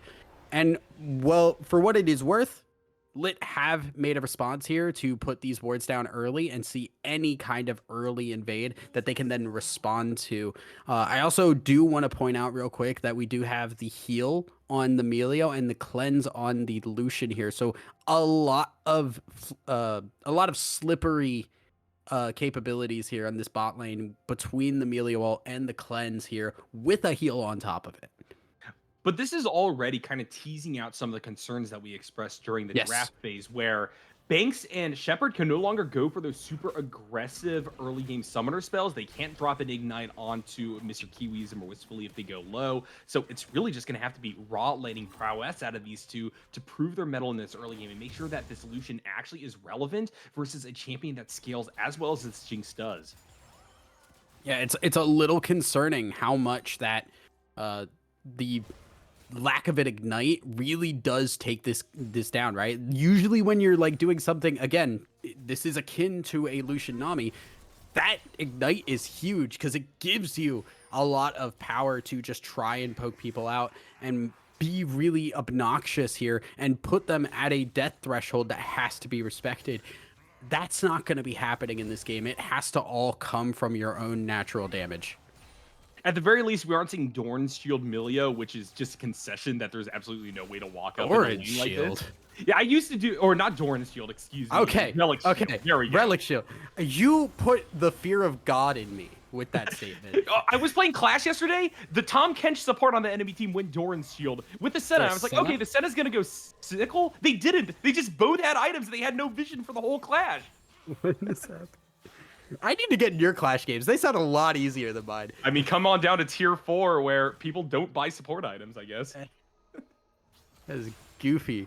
It was but goofy. At the very least, we do see the Lucian Melio doing what we did expect of just pressuring this lane. They have better wave clear early, and there is still a lot of damage there that will be a threat, as we do also see our junglers kind of picking up what they can, moving down to this bot side. And Shepard just going to pop out a bunch of damage. There is what we expected to see. And now Mr. Kiwiism may think twice about moving up for those hooks. Yeah, it's just like Pavlov's dog. You got to condition them. Now, if you land a hook, you're just going to get punched in the face. That's pretty rough for Mr. Kiwiism because that was so well calculated as well. Pulling Shepard into range of the tower. The Lucian does take a shot. Wistfully is at a relatively even health with this champion, but Mr. Kiwiism is starting to get hurt a little bit more than expected, especially with Banks landing that Ultra Mega Fire Kick. Now, mid lane, mid to easy and a little bit of trouble. We'll just have to Valkyrie out of the trading pattern from Scorpio. And Lit Esports, for as much as these champions are a little bit ill-fitting with one another, are doing a great job setting up this early game. Absar across the wall, looking for a root collar, but they won't be able to land it, and now they know this Ivern is here. That being said... and they do not know the Zach. Oh, and that great play back. Reaction time from Mr. Kiwiism will not be able to save themselves, but luckily, Con Esports will be able to extract their other 2 members, but still, good little punch of gold in favor of Lit Esports. They're up 1,000 right now. I would argue crucial allocation of that gold too, to get it into Shepard's pocket and get what was already a solid early game bot lane into an even better spot. The fact that the Zach was there, was able to frontline enough, give Lucian the opportunity to pick up that kill. Now you get to go back, have a little bit more of a gold advantage here, and just come back even stronger. And that's right before the dragon spawns, and it will probably stay true as the Herald will spawn in a couple of minutes as well. Great setup there. Lit Esports Blue playing with expectations. I really thought that even with the Zach showing, they weren't going to take that 3v3, but Mr. Kiwiism walks too far forward because they didn't know that the Zach was there, and all of a sudden, Shocker comes out, and Con Esports X now find themselves for the first time in this whole series behind on gold. We'll see what's going to happen from that. Yeah, I also am gonna take a second here. I did check the runes because this is something that does tilt me a little bit from Melio. Uh-oh. We have mana flow on the Melio. Now, have you played Melio, Nyarko? I have a second account called Gentlest Flame. Okay. Do you know why you do not take mana flow on Melio? I mean, I don't think I've literally ever had mana problems on Melio. I'm not gonna lie. It's not just that. Reserved in the early game. Oh, no. That's not the problem. The problem is that the only thing that procs mana flow is the Q. Ah. You do not get it off your shield, you do not get it off your W, and you do not get it off of your ultimate. So it is very likely we do not see that mana flow stacked until like 20 minutes into this game. Now, Banks hits those. We've already seen a few land on Mr. Kiwiism. We are currently, we are at 75. I mean, that's the other option. You can go for a little bit more poke, and for what it is worth, we're going up against an Ivern. The Q is not super influential in this matchup, but I have seen some Melios take mana flow, try to poke with the Q, and then you have a Hecarim run in, and you don't have the Q for it, and it is a mistake that I've seen a lot. That is definitely fair. Well, at least in this game, you just have to deal with an Ivern, and if you get root collared on up, you can still knock them back from the dash forward, I believe, right? That should work, yeah. I actually don't think I've ever been able to react to anybody dashing on top of me because of a root collar, but that's also because I played against maybe 3 Iverns in my entire time in low elo, so, you know, I'm probably not the best person to talk about regarding that matchup. Particularly because one of my frequent duos just jams Ivern, so they're always on my team. That is fair. regardless, the early game still, the Zac has been great. It is now just with that extra assist here, has that Bomby Cinder, which will now be a very strong gank presence, give a little bit of extra damage. Can maybe look for a mid or top lane gank here. But as time goes on, we're gonna get close to seeing that. We're gonna get close to seeing that package pop up here because that should be coming up very, very shortly. And now we're also seeing Ivern show up on the bot side here. Hook is going to hit, and they're going to go on to the traps, but they cannot commit to it.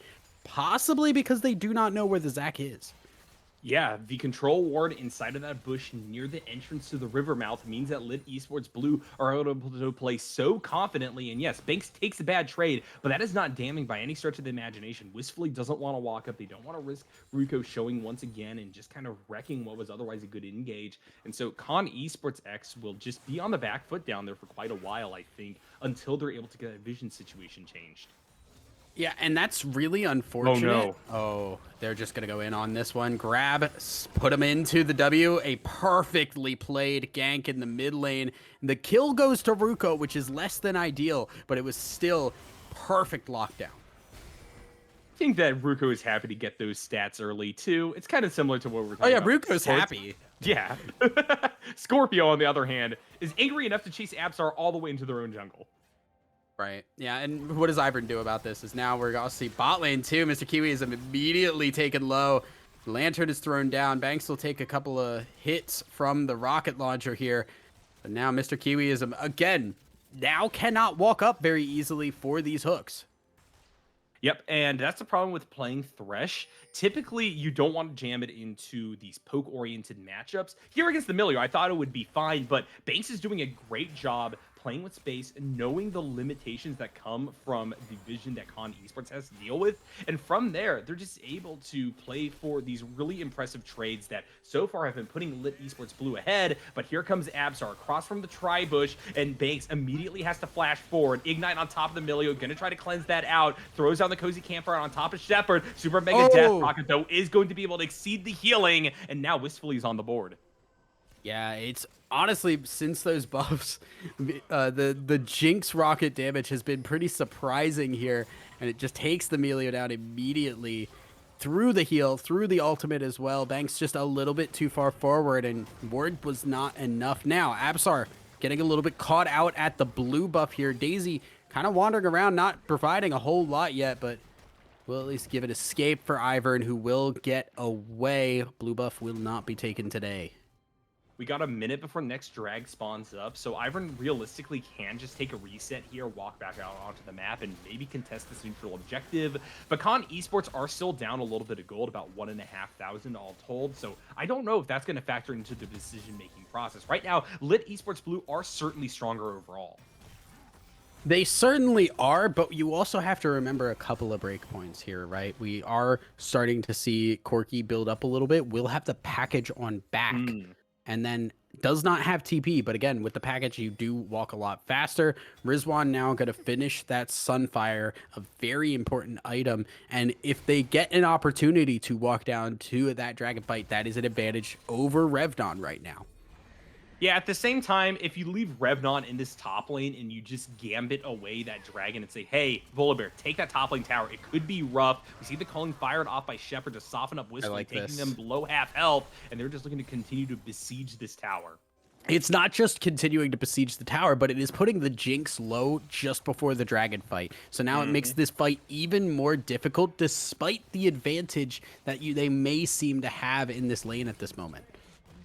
And never mind, Revnon does not need to be alone in that lane to take the tower. They have the Rift Herald, which is probably going to get a second charge as well. Rizwan completely isolated up here, while Con Esports struggles to find access to the bot lane river. Looks like this time around, Lit Esports are the ones succeeding on the cross map. And while they are pushed off of initial aggression around this dragon, Con Esports also cannot commit to it. Exactly, yeah, Khan just do not have a strong answer to this, and Revnon's getting all the time in the world. The fact that this was used just as the dragon was spawning here, a major blast code across, the Absar's just immediately melted. The Thresh Lantern cannot get him out, and that could be a dragon as well across the map. Lit Esports able to make this composition work this time. Yeah, I will say that this is more than just making Con Esports work. Lit Esports Blue is angling to put Con Esports out of business here. This is such a different showing from game number one. Now, Yeah. they definitely have that gold lead and momentum necessary to take a few more good fights, and all of a sudden, Con Esports are going to be pushed towards that 40-minute mark to really get this Corki and Jinx online. We're seeing another gank started up. Absolar is Whoa. here to make this a 2v2. Oh, Scorpio not able to land the ultimate, and Ruko is just going to have to walk this off. Super Vika Death Rocket working as a zoning tool. Con Esports will be able to repel that, and now they're actually going to go for something bot against Shepard as well. Box comes out a little bit too late, wistfully taking the huge culling to the face, oh but manages no. to get the shutdown. They're taking minion aggro. They're going to try to kite this out. Will be able to heal enough to stay stable, and I don't know how that 2v2 went in favor of Con. The thing that kept Wistfully alive was the legend bloodline there. The lifesteal from that was insane at keeping this Jinx up, and Shepard, unfortunately, late melee while on the hook, did not really provide a whole lot, at least in cleansing that CC. Shepard could not hit the shots in response, and that is a big, big loss that is going to give a second kill over to Wistfully, who is already pretty powerful. And now they're up on CS. They're up, well, not up, but they are tied on kills. They are looking great right now, and Con Esports have found their win condition. Now it's just a matter of enabling it and not losing too much elsewhere on the map. Right now, Rizwan is having to deal with the fact that they've lost that early tier 1 tower. Ruko therefore has so much real estate on the top side enemy jungle to start either taking away camps or maybe setting up for a really deep play. Now, Shepard is back here for fight number 2 versus the Jinx. Yeah, and I'm a little sad here too, because I was just about to point out, like, what is the difference in this game that we have seen that is making Lit Esports make this work? And the big difference is the bot lane has Prio. Last time we saw the Rakan and the Zeri did not have any impact on the game. This time around, Shepard and Banks, they've been pressuring really, really heavily. It's just been a couple of mistakes here and there that have cost them very dearly. They do not have this lead as strongly as they did earlier. Absar is once again going to find the Goo Man inside of their jungle. Going to just walk this one off, heading towards the mid lane as yet again we see the culling activated on the bot side of the map. Jump forward. Whoa. Shepard is actually going to have to cleanse away from that flay. Super Mega Death Rocket goes wide. Banks but is going to die for this. Fight. And now mid too easy has teleported in. Valkyrie's forward, has the increased showerhead, melting the Milio. Wistfully going to grab that kill. Sitting at 3-0. This Jinx is a monster. Banks will die for the sins of Shepard, who goes way too deep under that tower. And unfortunately there, they play the slow enough there to give a major, major win. Again, a third kill over to Wistfully, who is now just giga strong. Now the Cassiopeia ult being used. Absar taking a lot of damage there, but cannot confirm the kill. Bot lane as well. Maybe a little bit of an overstay. Oh, The hook is going to hit, though, and that's so bad. Shepard is going to go down again. A fourth kill to the Jinx, and Kiwiism is going to fall, but it does not matter because Jinx is off the rails at the moment. Gold lead still in favor of Lit Esports Blue, but it has contracted back to only about 2,000 in Red Squad's favor, and I don't think that that's going to be enough to deal with the fact that so much of this gold on Con Esports side is concentrated upon the Jinx. Wherever they go, that is a winning fight now for Blue Team. Exactly, yeah, and again, remember, these are the recent Jinx buffs here where all it takes is one kill, and you're stacking like crazy. For those who have not seen it in action, you can genuinely hit double-digit attack speed on this champion now. I have seen it, especially at the end game. The scariest thing now with Jinx is the fact that you can take Inhibitor Tower, followed by Inhibitor, followed by a kill, and get 3 stacks on top of each other of the passive, and start hitting Nexus Towers at insane speeds. Yeah, and we're going to see more and more resources devoted towards Wistfully because of their ability to chain kills during team fights. Banks is going to have to use their ultimate in order to cleanse away from Rizwan, who fired off their Call of the Forge God. Not really sure what the Ornn is doing down here. I guess they're just handing off mid-collection duty. Mid too easy is just going to be collecting everything on the top side of the map. And so Con Esports still trying to find the contours of where they want to put everybody, but the focus of this game certainly is on that Jinx, who has 100% of the kills. Yeah, it is very scary now. Wistfully can just kind of, at least with a front line, make things happen. And remember, again, this composition has been built to support this Jinx. It has had the opportunity to flex into supporting this Corki, but right now, Ivern with a Thresh Lantern as well is a lot of flexibility for Jinx, who does not usually have that level of mobility and protection. Now, with all of that gold in her pocket, can just right click to her heart's content. And now, with the dragon spawning as well, we may see an end to the dragon stacking reign that we have seen from Lit Esports in this early game.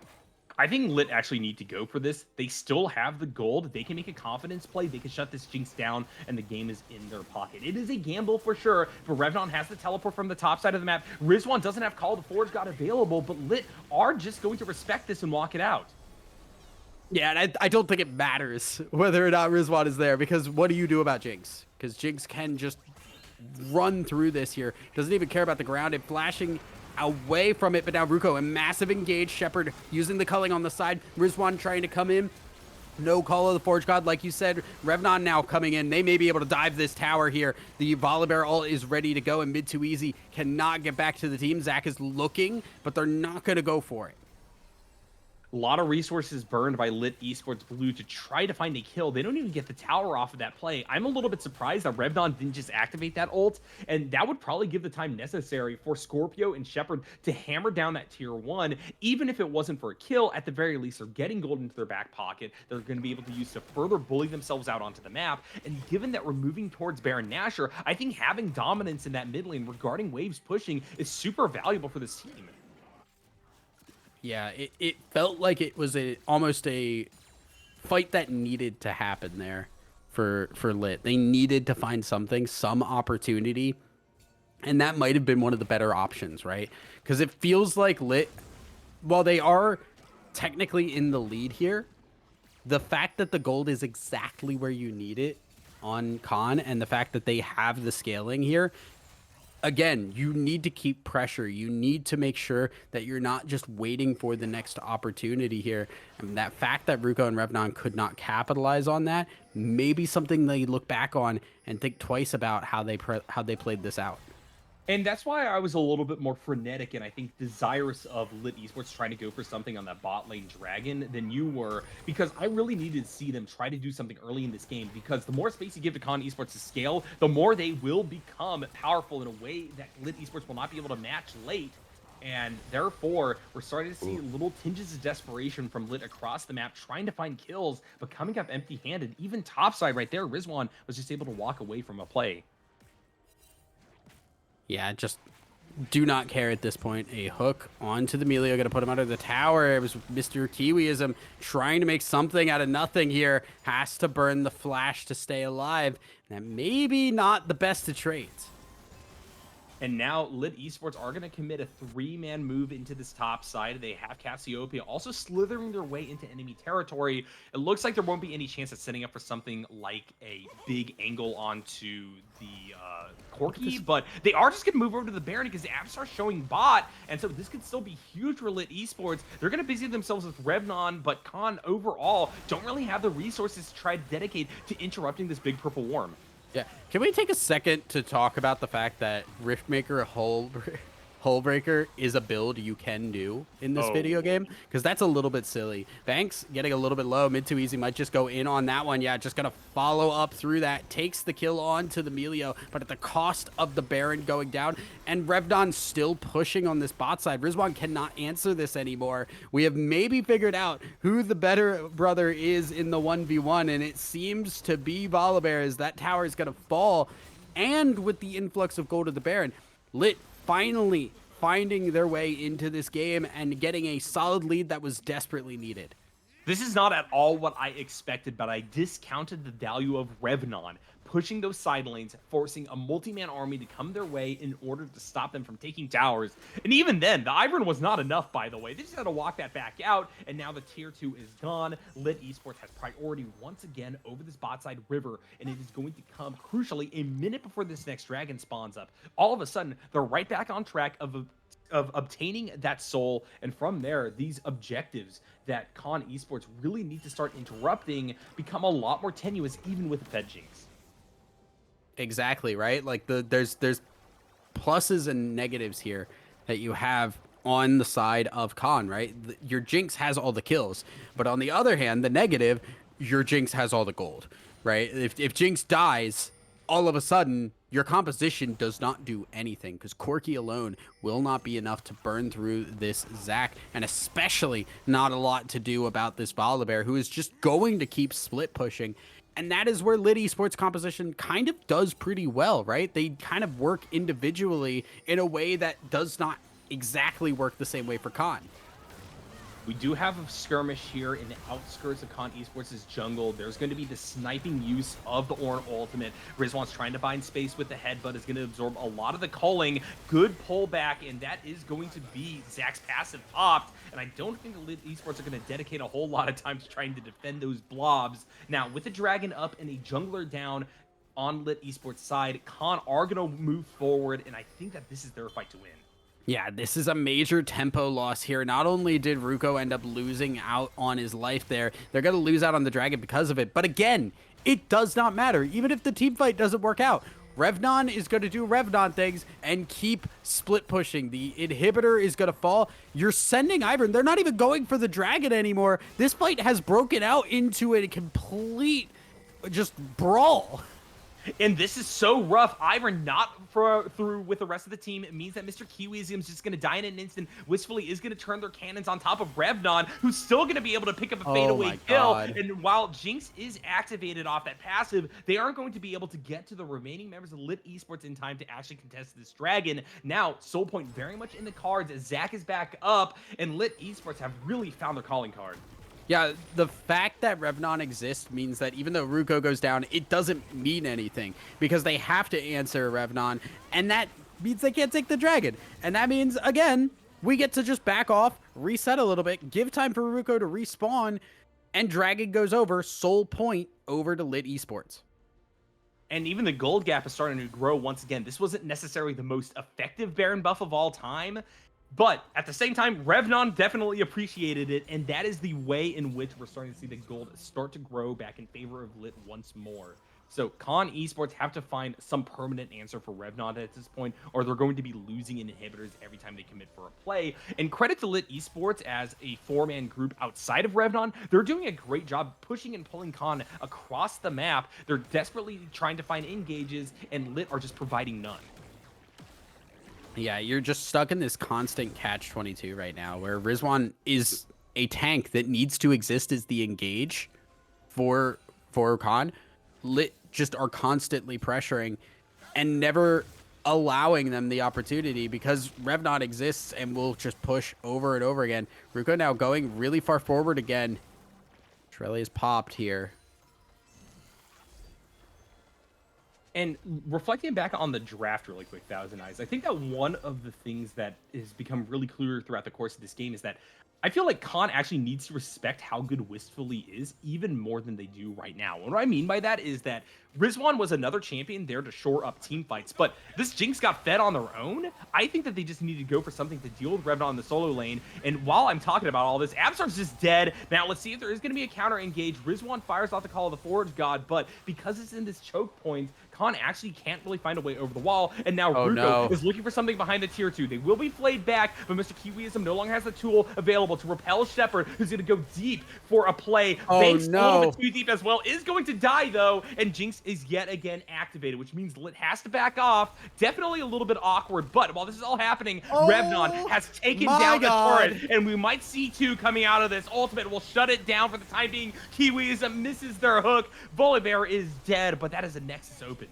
That is a Nexus open, and they have to keep an eye on that too, because any minions that click close to that, you have a teleport on Revnon ready to go, and you can bet your bottom dollar he is going to be ready to push that button as soon as an opportunity arises. They're going to have to push out waves a lot here, and that's still putting them in that same situation that they have not had an answer for. Rizwan needs to constantly push these lanes that are far away from these team fights, and again, that's the only engage tool on their team.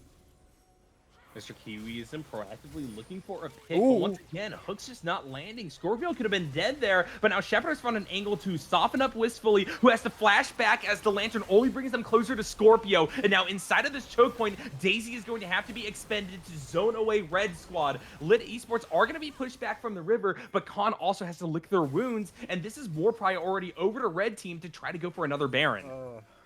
And this is so rough because they've used the Daisy.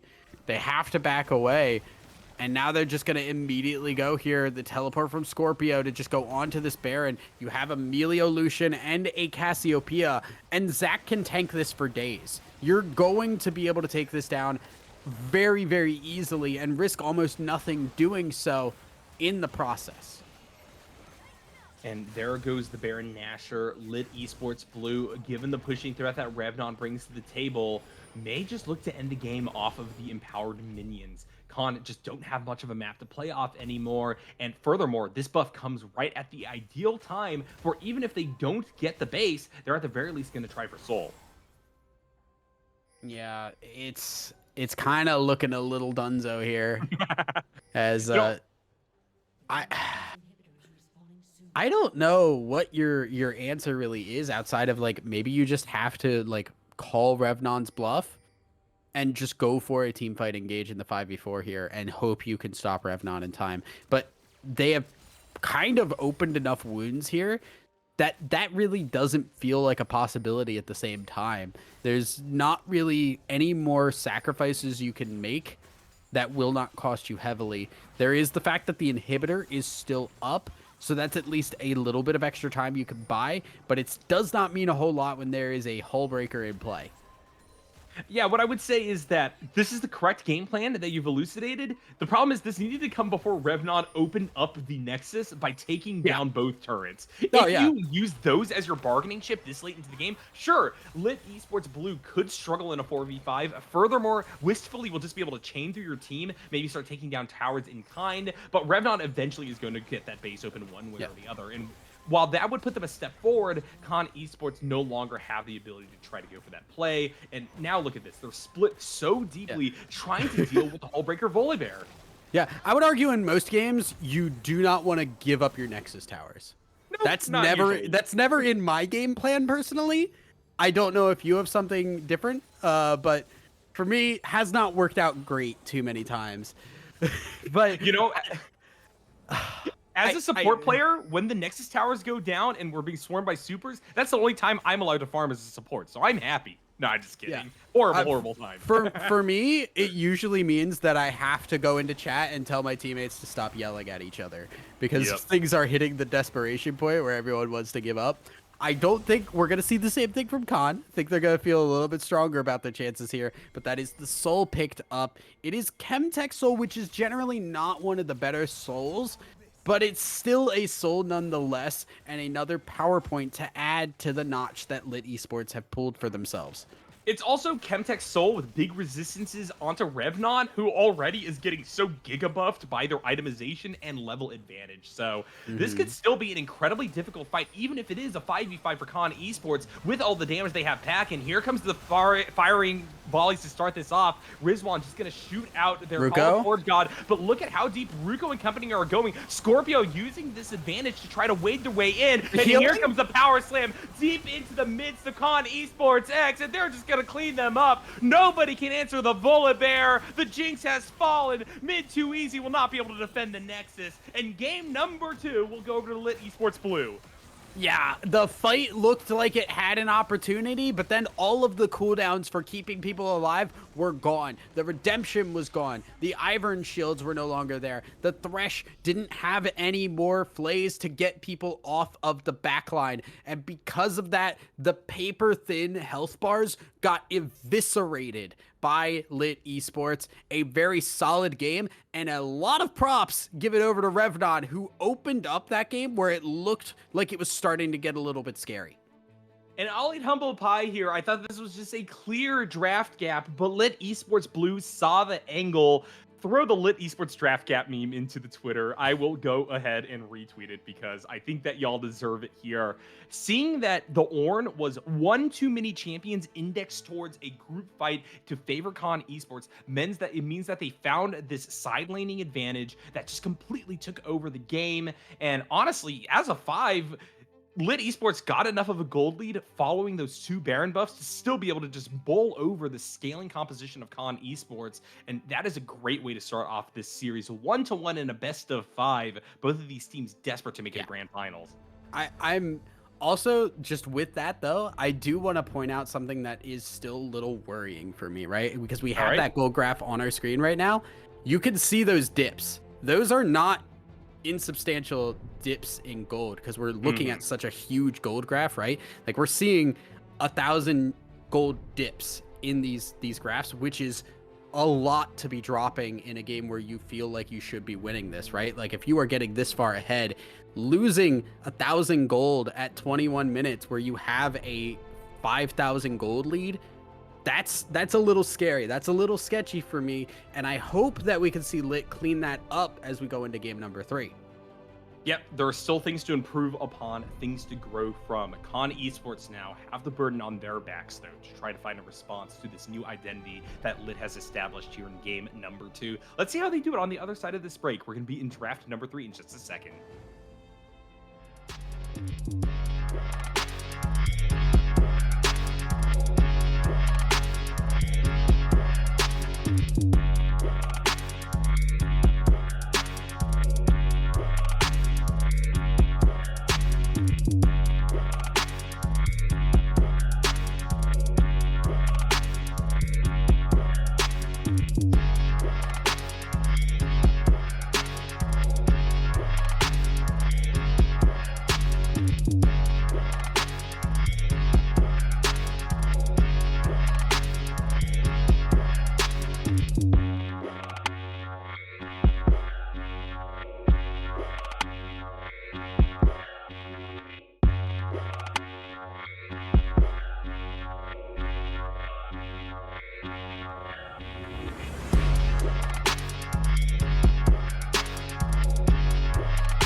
Hello, friends, and welcome back to the BOL Masters Division. We are in the midst of quite the crazy semifinal series between Lit Esports Blue and Con Esports. We're diving now into game number 3, and so far we've had two very different drafts. We've had two very different game outcomes. Now the series tied up 1-1 with Lit Esports moving over to Blue's side. Let's see what alterations are going to come out of this draft.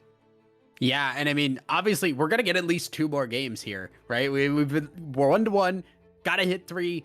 So far, it has been back and forth. I'm glad that we did see Lit show up in the second game because I was definitely down on them as we went into it, and they were able to make a major win show up for themselves. Now, as we are getting through the bans, not a lot has changed. This does mean, though, with Lit on the blue, they're going to have an opportunity to pick up a power pick earlier than we did see in any of the other games. So ban strategies for this last one are going to change up a little bit.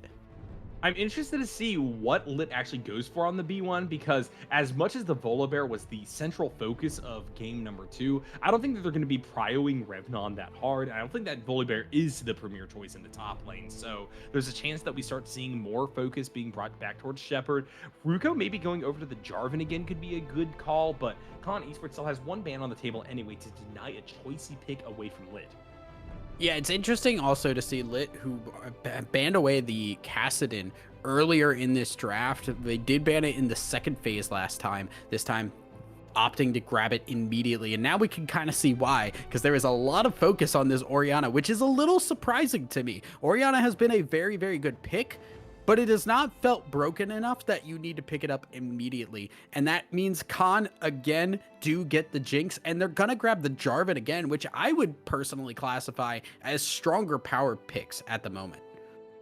Orianna can definitely be used to great effect, and I think that Scorpio has been itching to pick this champion, though. We saw them go to control mages twice in a row. Now, Orianna is the premier champion to go for on that side, and now Lit are going to return back to what Shepard and Banks got to great success with in game number 2. They're going for Lucian Milio. This time, though, they really got to sustain the strength of these champions. Jinx last time finally managed to shut them down and got 2 kills under her belt, and all of a sudden, there was no matchup between these two anymore. Yeah, it's definitely a little bit. We're seeing the same composition from Lit, which I think we kind of expect a little bit. Generally, when you get a win, you want to go for something very similar. You're going for the Orianna this time, which is a little bit more of a team fight.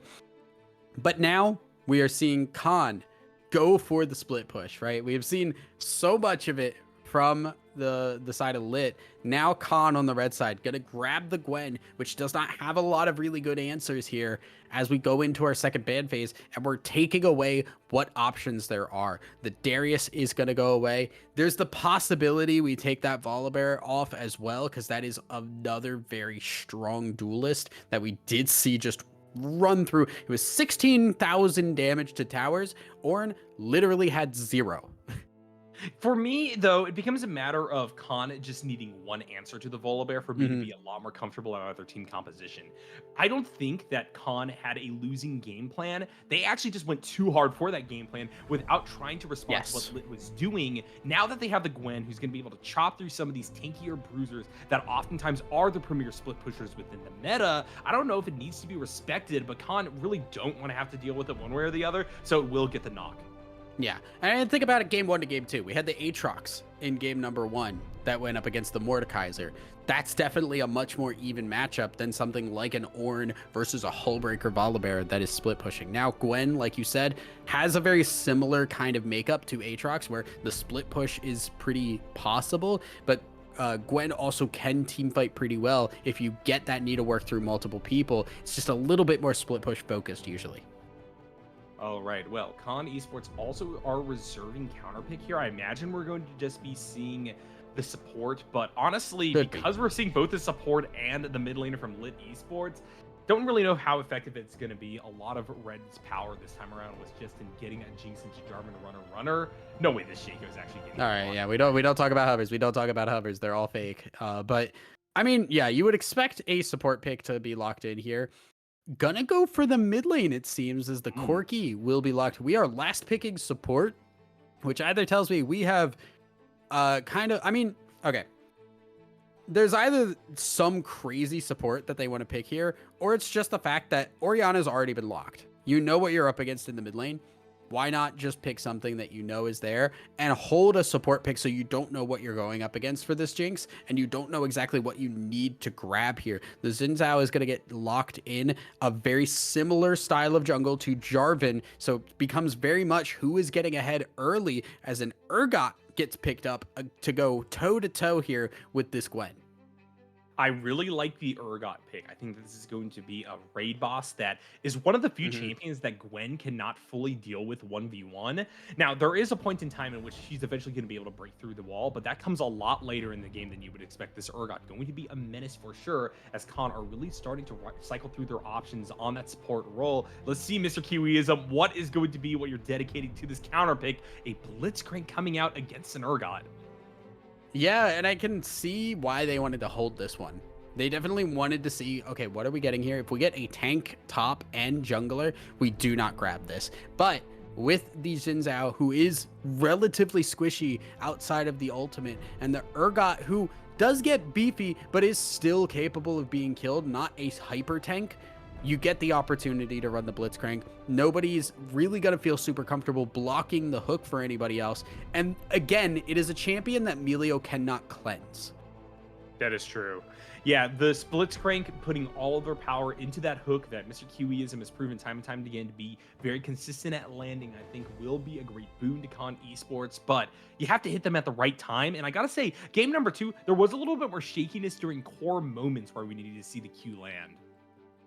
Yeah, it's very much kind of up in the air right now. And the big thing that you have to look at here is what is the Q going to be best at stopping? It's going to be the Jarvan EQ. You absolutely could stop Jarvan mid EQ and keep him from getting an engage, and that becomes crucial. This is a time where I definitely do not want to see this Melio fishing for that damage with the Q, because again, this is the time, it's not the Ivern anymore. This is an engaged champion that Melio is uniquely equipped to stuff. Yep. Agreed. Melio here going to be a crucial pick. Banks, I think, did quite well last game. Maybe had a few too many moments of vulnerability where they gave over a free kill. There was that one time where Shepard dedicated themselves to a really deep dive under the tier 2, and Melio followed, and guess which one has a dash to get out, right? So once those things are ameliorated, though, I think that Lit overall are playing towards their strengths that were defined from game number 2, but Khan has finally gotten answers. They've played a lot more reactively during this draft, which I think does come from being on red side. And overall, this may be the most even one yet. Yeah, this definitely feels like a little bit of, and maybe that's a factor of just we have seen these teams have success on these compositions kind of individually. We now feel a little bit stronger about this head-to-head, but it definitely feels very similar, right? Like we have some level of late game. The Orianna, Lucian with Emilio can still pump out damage in the late game, and the Urgot split push. Khan, on the other hand, Jinx is a hyper carry in the late game. Corki hits crazy levels of damage, but they don't have the same level of team fight. It is Jarvan that is their main team fight. It is more about poke into picks here with a Gwen split push opportunity. Top now becomes very, very high priority, because if one of these top laners gets far enough ahead that the other cannot answer, that is a major loss in what those compositions have drafted for. Simultaneously, I don't know how that priority is going to translate, though, into the early game. I'm a little bit worried about Gwen's kill pressure, even post level 6 versus Urgot, unless trades go very much in her favor prior to Jarvan making their way to the lane. Yeah, it's a little bit sketchy. I'm also just concerned in general, again, because of this Blitzcrank, right? Like, the Blitzcrank has a lot of options. Bot lane, it is free picking right now. Like, it is so easy to grab any one of those champions here, even if the Xin Zhao shows up, especially pre-6. You just grab him and you kill him. There's not a whole lot of answer here. It's all about whether or not Jinx does have enough damage. And if you grab Melio, it's just over for him. He does not have a way to get out of that. No flexes once again now that we're in the client draft, which is unfortunate. I really do like to see weird stuff come out, but also both of these teams. Corki top, baby. Yeah, Corki top. Corki top, Gwen mid into an Orianna. Definitely would love to play that one. Oh gosh, I miss Gwen Jungle as well. A lot of these Oh, games it's just not really gone. fantastic. Like Yeah, I have it's heard it's coming back. oh, it's back. I have Cool. seen one of my friends is Shapeshift, who for those who don't know is a very very good jungle clear expert. She has a lot of world records. Immediately, she was just on the Gwen jungle, just clearing like crazy, and that champion gets pretty fast in the full clears there. So Gwen can definitely hit some crazy points, but doesn't matter. We're not seeing the Gwongle. It is the Jarvan that is going to be able to hopefully hit some solid ganks here. Again, both these junglers very high presence early games, and both of these top laners very volatile, in whoever gets a lead can run away with it. Yeah, I'm really excited that Ruko has decided to fight fire with fire, going for this Xin Zhao. It's one of those champions that has a very similar game plan, like you're talking about to the Jarvan, not only in terms of being early game oriented, but also how they want to play out that early game, how they want to engage in team fights. And so we're going to be seeing a lot of blows traded between these two, and this is going to be a great litmus test for the rest of the series as to how Lit Esports and Khan stack up against one another in this role and how good they are at engineering favorable team fights for one side or the other. So really looking forward to that dimension. Also, the rematch between the Jinx and the Lucian bot, something to watch out for. I think that the Jinx game number 2 got ahead of Lucian. It was just a matter of it was a diff in another lane, and really not even the top laner's fault for Khan Esports in that situation either. It was just a weird game overall. Hopefully, we're gonna have another wild one ahead of us here after we get through the spectator delay, guys. We'll see you on the other side.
Hello, friends, and welcome back one more time to Lit Esports Blue versus Con Esports X here in semifinals.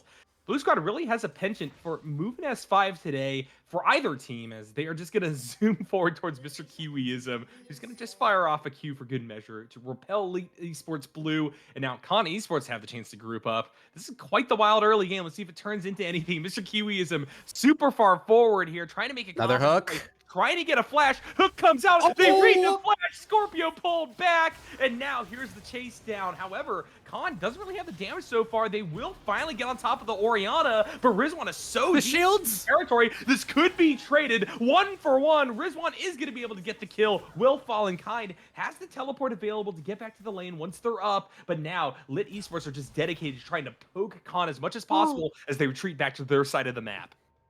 So that is a 1-for-1 trade, and Melio was clutch in that because it kept the Orianna alive long enough for Ruko to grab the first blood gold and give a little bit extra. Now, the bad side to that is the fact that we got 300 gold over to Gwen going into this lane that is already incredibly important for the Urgot to win.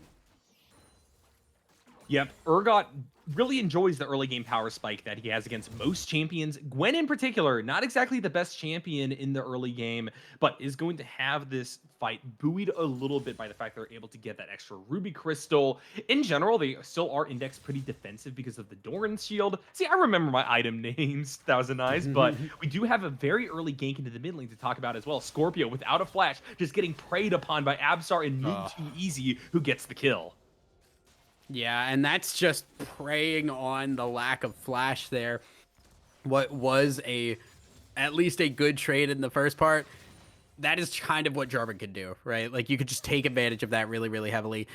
And that is the TP gone as well. So now Scorpion 0-2, 2.5 minutes into the game. You now have to almost factor in, what is the mental right now? Because if I die twice in 2.5 minutes in a game, I'm getting a little bit tilted.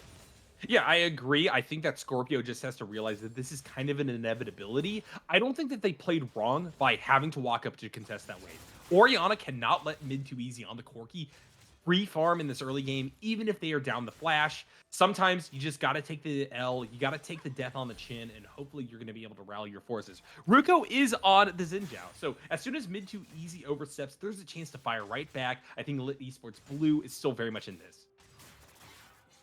Yeah, there's still a lot of opportunity for the side of Lit. Now, the question becomes, like, how do you play around this, right? Because you now have to be very careful of top lane, which is going to get a gank here. Revnon getting the help needed. Rizwan, though, doing a lot of damage. Ruko is able to finish it off. Revnon flashed away at the right time. Rizwan still fighting, trying to stay alive, but the Xin Zhao damage is way too much. Great handoff there between Ruko and Revnon in the nick of time. Now this Urgot going to feel a little bit more comfortable about their lane. They weren't able to access the full kill gold, but it doesn't really matter. They just needed some kind of stabilizing force. But I got to say, that was on a razor's edge because Thousand Eyes, if that kill went over to Gwen and they made that a 1-for-1, this lane is over. Oh, 100%. Yeah, it's completely over. Speaking of, though, Absar coming to try and end the bot lane here. Cannot get there in time. A nice back away from Lit. And that is kind of what you have to work with here. Ruko has a lot of strength right now, but that strength is variable around the map. We do not have a lane that has presence for Lit, and it's a little bit of an issue here because as soon as the jungler is gone, all the gold value on this team disappears with it. Wistfully and Mr. Kiwiism are trying to push forward. They want to clear the wave a little bit so Blitzcrank has better access to a hook onto Shepard or Banks, but simultaneously, they're getting poked. They are in a health disadvantage right now, and I don't even know if a Blitzcrank Q is going to be enough to fully secure a kill without Shepard still being able to free fire. It's a little bit sketch. It's definitely a little bit of a worry here, but I think Shepard at least feeling a little strong. Right now, all Shepard's trying to do is kind of just stay alive until Ruko comes to this bot lane. The poke and damage that can come through is strong, but you're really just trying to stuff this Blitzcrank as much as possible. You can see the Q popping out here. W put down. With that engage down, they can look for the fight, and that's exactly what you want. Q onto the Blitzcrank, no jungler around, you're not worried about anything. Yeah, Jarvan is on enemy Krugs, so there is a chance of a Ooh. little bit of flanky spanky. For the time being, though, Oh, this is all Shepard's game, and they find the angle onto Wistfully. Look at that engage from the Milio. Con Esports gonna lose one down there, and now Absar is actually on the far side of two Blue Squad members with low Scorpio mana. providing coverage from the Oh, river. There's the Shockwave, and now Shepard has 2 kills.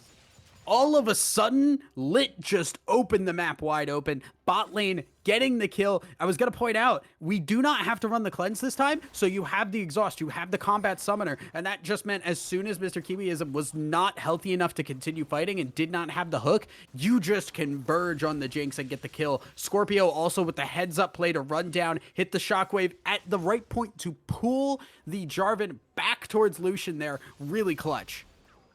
Xin Zhao gonna dedicate some resources to trying to kill Good flash. Easy, who was low on mana. Gonna be able to get back towards safety, though. Ruko gonna walk away, losing their flash from that play, but overall, no great shakes. Lit Esports Blue have found their footing in this early game. They just gotta extend the lead. Definitely do. And we kind of said, like, oh, if Urgot doesn't really kind of get something going, if he falls behind against this Gwen, it's a little bit of a problem. That's still on the table, but it definitely feels a little bit less scary when you have a fed Xin Zhao and a fed Lucian to pivot around. Yeah, definitely the case that Lit Esports Blue have found and established win conditions for the time being. Of course, it'd be great to get Revnon ahead, but that's League of Legends, right? You got 5 people on the map. It's a push and pull of resources. At the end of the day, I think it is justifiable for Lit to go back to weak siding Revnon, unfortunately. Even if this Urgot isn't the most relevant in this game, fact of the matter is, Ruko is going to be camping this bot side, most likely getting Dragon stacked up because of that as well. Ugh. And even though they show on Vision, look at the pressure that is being caused here. Mr. Kiwiism has to just W back the other way, and this is total priority to go for First Dragon.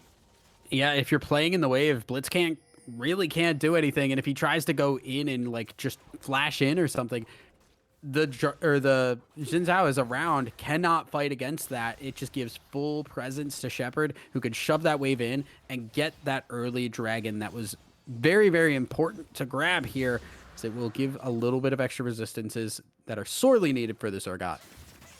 And I don't think there's any reason for Lit to stray from their strategy from all 3 games so far, which has been emphasize these early dragons. Hopefully find yourself a game plan that allows for you to fight back in the river for the last 1 or 2. And then from there, stabilize off the buffs that it gives. Worked for game number 2 in particular, where I was really taken aback by just how good their late game team fighting was. But we do have a little bit of a situation regarding Scorpio, who does manage to just get away from the play. And now they're using the shockwave to chase out Mr. Kiwiism with the help of Ruko. Mid too easy, gonna be sandwiched, and while Oriana will fall, this is a 2-for-1, and now Ruko's fed.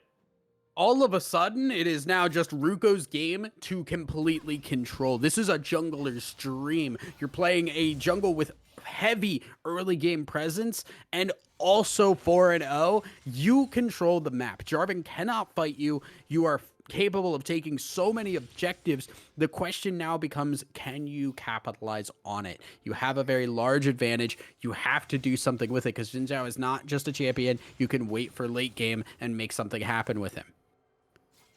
And now Lit are sending the cavalry topside to hit one of the last remaining pain points from Con Esports X. But Mr. Kiwiism has read this. The Blitzcrank is waiting in the wings to see if a fight is going to come their way. Jarvan also going to be sneaking up towards this side of the map. Banks currently in bush, might be found out. If Mr. Kiwiism lands the hook, this might just be a dead Milio. Knockup going to come through. Flash already burned. Banks going to shield themselves, trying to get to safety. Has to pop their ultimate. Rizwan just going to zoom away, using their ult to kite them out. Oh! But Fear Beyond Death connects onto a weakened Absar, and Lit once again walk away from a fight with an advantage, and now they can move on to Rift Herald. This is why Milio is just so rough to play around sometimes, because even though he is very squishy, if you do not kill him instantly, he has 2 shields, of just constant heal that he can pop down, and the Breath of Life that also gives a burst heal there. Very malleable health bar where people do not expect it, and because they cannot confirm that kill, they waste so many cooldowns on the Milio, and it's just a easy wipe for Lit to not only take that but get the Rift Herald as well. Another great early game advantage. And that's all of the tools and all of the game plans working as intended for Khan. It just wasn't enough. Oh, Banks should rightfully be dead there, but the Milio was able to use their ultimate to find themselves safety. And because Lit are just up on gold, Khan Esports are unfortunately unable to do a whole lot to restabilize in that fight, no matter that they initiated it really well off of the back of a Blitzcrank hook. yeah, another prediction hook Oh, too, right? Because Scorpio. they could not see in the bush. There's the flash hook though, going in onto Scorpio. Gets the knock up, the slow, the shockwave hits, but it's not in time. Mid too easy. Gets a third kill on the Corki. This is now a little bit of a worry. Yep, and mid too easy, maybe taking up the slack that comes from Wistfully. Now, Wistfully is not super far behind, besides the fact that the Lucian has kills above them, but this Jinx is still going to Oh steal. But right no. now, mid too easy is quite powerful. The problem is Mr. Kiwiism getting picked means that now this Jinx can be run down, and this is total priority given over to Lit Esports to drop the Eye of the Herald if they want. This is just going to get the Xin Zhao and Lucian in particular richer and richer. Yeah, the Blitzcrank has not really worked out terribly well this game. The great early hook was awesome, but you do have a Jinx on your team. And the question now becomes who helps the Jinx. Is Revnon going to flash out of the Cataclysm to safety? Who protects Jinx? Who keeps Jinx alive? Jinx is entirely working off of herself, and they're just going to go in under the tower, wistfully flashing away, and now the tower has to do some work. Flash out from the hook as well. Or not even a flash, just not hitting the hook, I guess. And now Jinx ult will be used as well. Rift Herald popped, and this will be first tower lit. Even when they go a little bit too deep, it cannot be capitalized on. Yep, and that gold being funneled into the crucial members of Lit Esports Blue means that right now we're seeing a reverse of the kill communism from game number 1. This is unfortunately kill capitalism. The gold in the pockets of Ruko and Shepard means that the rich get richer, and this is perfect setup to go for a dragon. Yeah, Rugo, again, just super powerful right now. And with that strength, another dragon, like you said, will be taken. Cannot really be contested at this point. The package not up and available here, or sorry, is actually available on mid to easy, is there, but you got to make something happen with that. And it feels almost a little bit sketchy to try and run for that and try to fight this because I don't think it's enough of a difference in these team fights that you can actually grab something right now. Cross method. Yeah, no, and I think this is the smart play. Revnon's going to get caught out. We're going to pop that. No, we're not even going to pop the package there until the very end, but Revnon's going to get a kill because of it. No! Get stuffed before they can even last it. And that is a sigh of relief from Khan Esports. If that went 1-for-1, that would just be heartbreak. There's no way that Revnon, who's been not exactly emphasized all game, would all of a sudden be able to go up to 2-1 there. That would just be so rough for them. It would prevent them from being able to allow Rizwan to just hammer away at this turret, which they are now doing to great effect prior to the 14-minute mark. So gold over to the Gwen as well. And so we have our win conditions now on both sides starting to assemble, and the gold gap has shrunk. A decent chunk as well, too. That kill onto the Urgot was very, very influential. And again, more money on the Corki. Corki poke does have an impact on this composition. The only healing they have is the Melio, which outside of the ultimate is not a massive amount. You have to spread that across multiple members for it to really mean something. And Corki Poke is definitely going to outlast that as the towers are going to be a little bit more brittle here as the tower plating falls. Mid too easy again. They have recognized this is our carry. This is what we need to play around. And we're going to try and grab some hooks here, but Mr. Kiwiism cannot hit these hooks right now. All the day in the life of a Blitzcrank, literally out in full view of everybody, just yeeting themselves at the enemy, trying to find an angle. They can't quite get it, but Banks almost gets grabbed off the second shot from the queue. This time around, though, looks like Lit Esports are the one to also play a little bit more passively. Kinda need to try to defend this tier 1 tower, but mid too easy. Also taking poke might make that impossible. It's just a back and forth that so far really is fighting both teams about at odds with one another, totally even. Yeah, it's also a really important flash being taken down by Absar.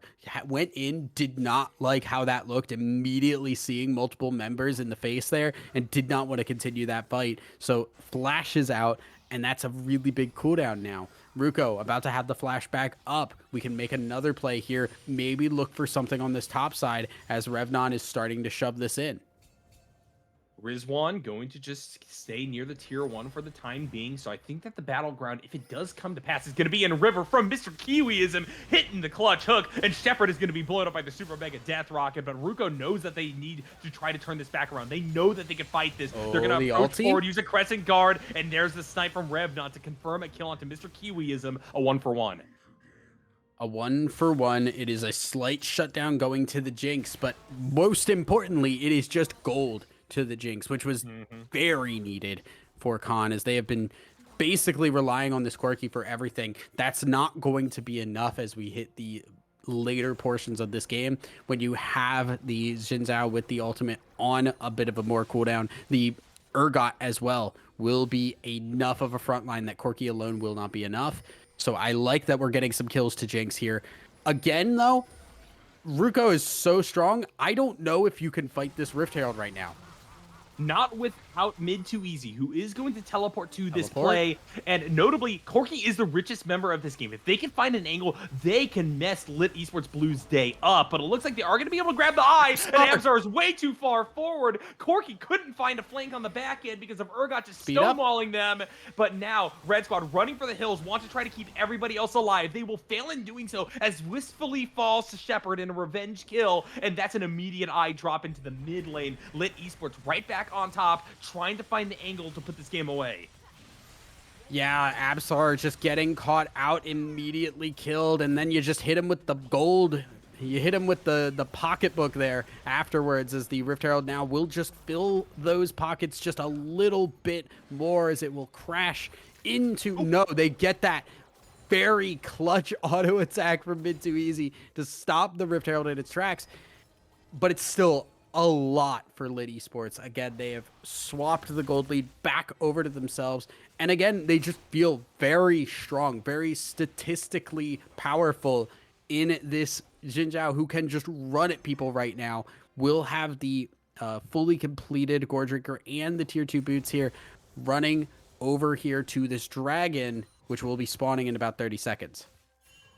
And Lit got a shot in the arm regarding their gold right at the time in which they need it, because I want to see them move up to Soul Point here if I want to feel convinced they have a chance in this mid to late game, because Khan are scaling up at a little bit too fast of a pace for comfort, as they're keeping the gold within striking distance right now. All eyes turn to a possible 5v5. I want to see Rizwan activated. I want to see Mid Too Easy show their pocketbook, and I want Wistfully start accessing kills on the other side. It's going to be an explosive one. Could define the game here. Yeah, we not only have the pocketbook for the Corki, we have the ultimate, or sorry, the package as well, ready to go and ready to just wipe across this team. A good package can turn the tides here. Good grab onto Ruko, who has to pop the Crescent Guard early. They cannot hit him right now, but that's going to fall very quickly. There is the package. Gets onto Banks alone, though. Revnon, the front line is gone, and now the health bars will fall. A double kill over to the Jinx, onto Shepard, who falls afterwards. Rizwan able to take out the Urgot and able to frontline enough for a massive win over to Khan. And while Rizwan is going to struggle against a possible play from Scorpio, it looks like they will just be able to back off, and now we have time to digest what just went down. Khan Esports are searching for an ace. Scorpio get a flashback. They're grabbed. Mr. Kiwi is the kill for Wistfully, and there is no positive to come out of that for Lit Esports Blue. I like to talk about these games in regards to giving homework. Maybe it's because I've been working with collegiate organizations and whatnot, Thousand Eyes. But let me tell you, right now, Khan Esports X are acing the exam. There's Mid Too Easy popping off with their pocketbook. There's Wistfully accessing kills. There's Rizwan finding the follow-up and the damage necessary. And this Gwen has become unleashed. Wistfully is online, and Mid Too Easy is a monster. Lit Esports Blue may have finally bitten off a bit more than they could chew. Yeah, it feels very similar to the fight that we saw Lit get the kill for the Rift Herald and then shove down mid. Massive influx of gold on that. very similar fight, just working the opposite way. There were a lot of kills that went on to Lucian in the first fight. This time, Jinx getting the kills, and I would argue that Jinx getting the kills in that fight was a lot more crucial to get her close to that Infinity Edge completed, and that's where Jinx becomes a very scary threat, where she has not been for the vast majority of this game. Yep, Ruko and Scorpio are now just going to have to try to find a little bit of vision in their own jungle to prevent immediate burn down of the Baron Nashor, which can take in an eye blink at this point, with mid 2 easy and wistfully unlocked. Yeah. Rizwan as well, getting those Q snips. Oh, it's going to be terrifying. Lit Esports Blue, unfortunately, have had their time of power pass them by, and now it's a matter of trying to fight for every last scrap to stay relevant. Yeah, and I think we've kind of hit the peak Blitzcrank form here, where it's just like it does not matter if you miss a lot of hooks as long as you hit a couple here at crucial points. And Mr. Kiwiism going to pay the price for that one. Culling takes out 75% of the Blitzcrank's health. Going to heal up a little bit, but Mr. Kiwiism definitely not going to look for another one of those Another one over the in the near future. No, oh no! Them immediately killed, and this could be a Baron call. This is 100% a Baron call. Con Esports has so much priority in this river. Lit needs to try to contest. I think that this is their one chance to stay relevant in this game, because they will not have a base after this is done. But the immediate fight and turn is going to come. Con Esports going to teleport into the midst of this play. Ruko caught up inside of the Cataclysm, and Rizwan will secure the kill. That's now 2 down, and the Baron is to go. Yeah, it's just really difficult because you don't have the Urgot there, the one body that can maybe feel okay walking up to the Blitzcrank. And as long as Mr. Kiwiism can hit it, that's all that matters. You get the grab, stop the Crescent Guard for so long. By the time it pops, the health bar is already in the danger levels, and the follow-up damage just is not there. The TP from Rizwan, I don't even think needed, but did confirm that even harder for them. And now Con Esports can push with impunity. They have incredible priority across the map at this point, and the tower busting power is crazy. Yes. Wistfully needs to be answered, or they are going to be mowing down these remaining turrets on Lit Esports Blue side, and that'll be in great preparation to stop Blue Squad from ever getting another dragon. Yeah, and I'm going to point it out again here. If you have not seen Jinx on this patch, her ability to finish games is disgusting. She gets the passive stacking now, so if you hit the inhibitor tower and you take the inhibitor down, that's 2 stacks immediately that can snowball very quickly to end a game. Also, Mr. Kiwiism and Wistfully are such a good pushing pair, I just realized. Because, yeah, even if Blitzcrank goes super deep in enemy territory, what are you going to do? Jump on him and allow for Wistfully to free fire? I don't really see what the answer here for Lit is, besides pray that Con collectively mess up with an overpush. Maybe they stay under tower for a little bit too long, something like that. But right now, Mr. Kiwiism is getting carte blanche to just fire off Qs on cooldown. And while this is all happening, Lit have yet to find an answer to the waves. Yeah, it's a bit of an awkward situation right now because with this Orianna Shockwave, you'd love to be able to try and fight in corridors, but that also means you need to be warding very effectively, or these hooks are going to hit from spots you cannot see. There is the engage. Ruko getting onto Wistfully, almost able to take him down. Exhaust is enough, and the Shockwave follows up, but they have lost the damage. Shepard is gone. Ruko has to basically fight this one out alone. Scorpio helping out a little bit, jumps over the wall after the flash, will kill the Corki. Rizwan, though, is coming around, and Ruko will not stay alive for that. Asmar is also running down Scorpio, who is the only one left alive. Rizwan gets the triple kill, and now the inhibitors are gonna fall. That was so close to looking like the ideal fight for Lit Esports Blue. Unfortunately, Ruko, for as much as they had that power spike early, was unable to translate it 24 minutes into the game into all the takedowns that they needed. Wistfully and mid to easy both died. They did not die fast enough, and that meant that Rizwan could just hand off the aggro after they were both dead and gone. And now Con Esports has, as you said, opened up the enemy base at the perfect time to move towards this dragon with a massive gold advantage. I do like this inhibitor not being taken, by the way, as well, because not only is it, you know, the only wave clear that is on Lit is the Orianna, who is 2 and 7 right now, very far behind. Lucian cannot realistically clear waves unless he has help up there with him. And that's another passive stack for the Jinx to, again, try to end this game. So you're just setting up opportunities Oh, now. Scorpio. Scorpio, I think, is not long for this world. This is a rough situation. It never feels good when Blitzcrank now can literally just run at you. They don't have to land a skill shot or anything. You are going to Yep. be CC'd to death. And now Lit Esports Blue have to play with one person off the map, and there is no shockwave available to try to defend another siege, this time on the bot lane. Yeah, and this could be tower down into more. Wistfully running up with the passive. Will chase them away. Hook does not hit. But Porky again, package. Corky package gonna go across onto one, forces the heal immediately from Banks, and they're just having to back away. Mid too You're beyond easy, death. low health, grabs from the Urgot, the flash forward, cannot hit the over the shoulder though, and Wistfully may be able to walk out from this. There is the hook, takes him through the Oh, no. cataclysm, but the health bar is not enough, and Wistfully has gotten the reset. We're moving forward now. Wistfully cannot get back into the fight though because the respawns have hit. Scorpio is back in this fight and they don't want to risk it.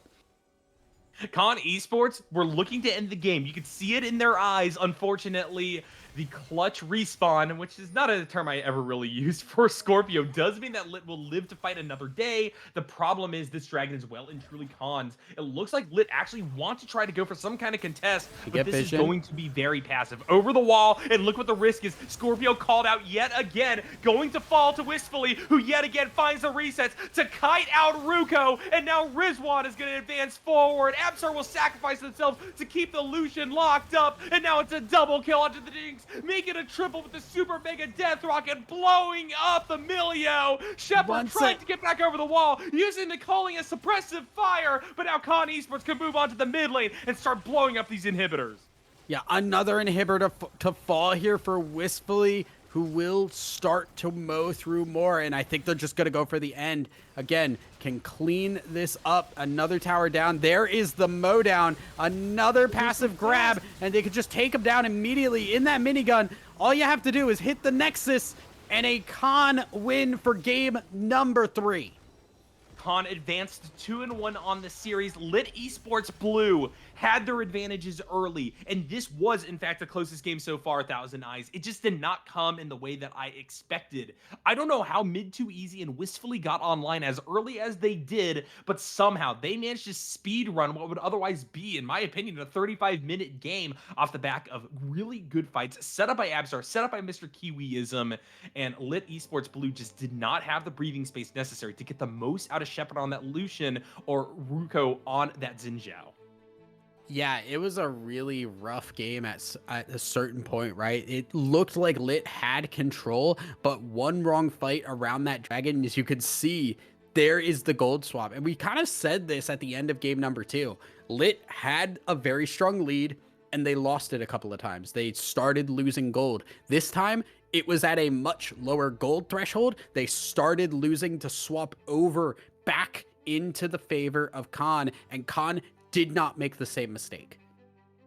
And you can see that gold graph go so deep into the red at a crucial turning point around these neutral objectives. Lit Esports Blue held on for as long as they can, but the nest egg was just not big enough for them to be able to push back the timeline of Con's scaling. And we see what the outcome of that is. Con, with a ton of momentum, wresting control of the series back from Lit Esports after a rough loss in game number 2. Now they're well poised to try to wrap the series up in 4 games. Let's see what happens through this next draft. We'll see you guys on the other side of this break.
Hello, friends, and welcome back to the draft for game number 4 between Con Esports X and Lit Esports Blue. Con so far are sitting pretty at a 2-1 series, and they're currently looking to try to take this home in 4, returning back to the blue side that they dominated game number 1 on.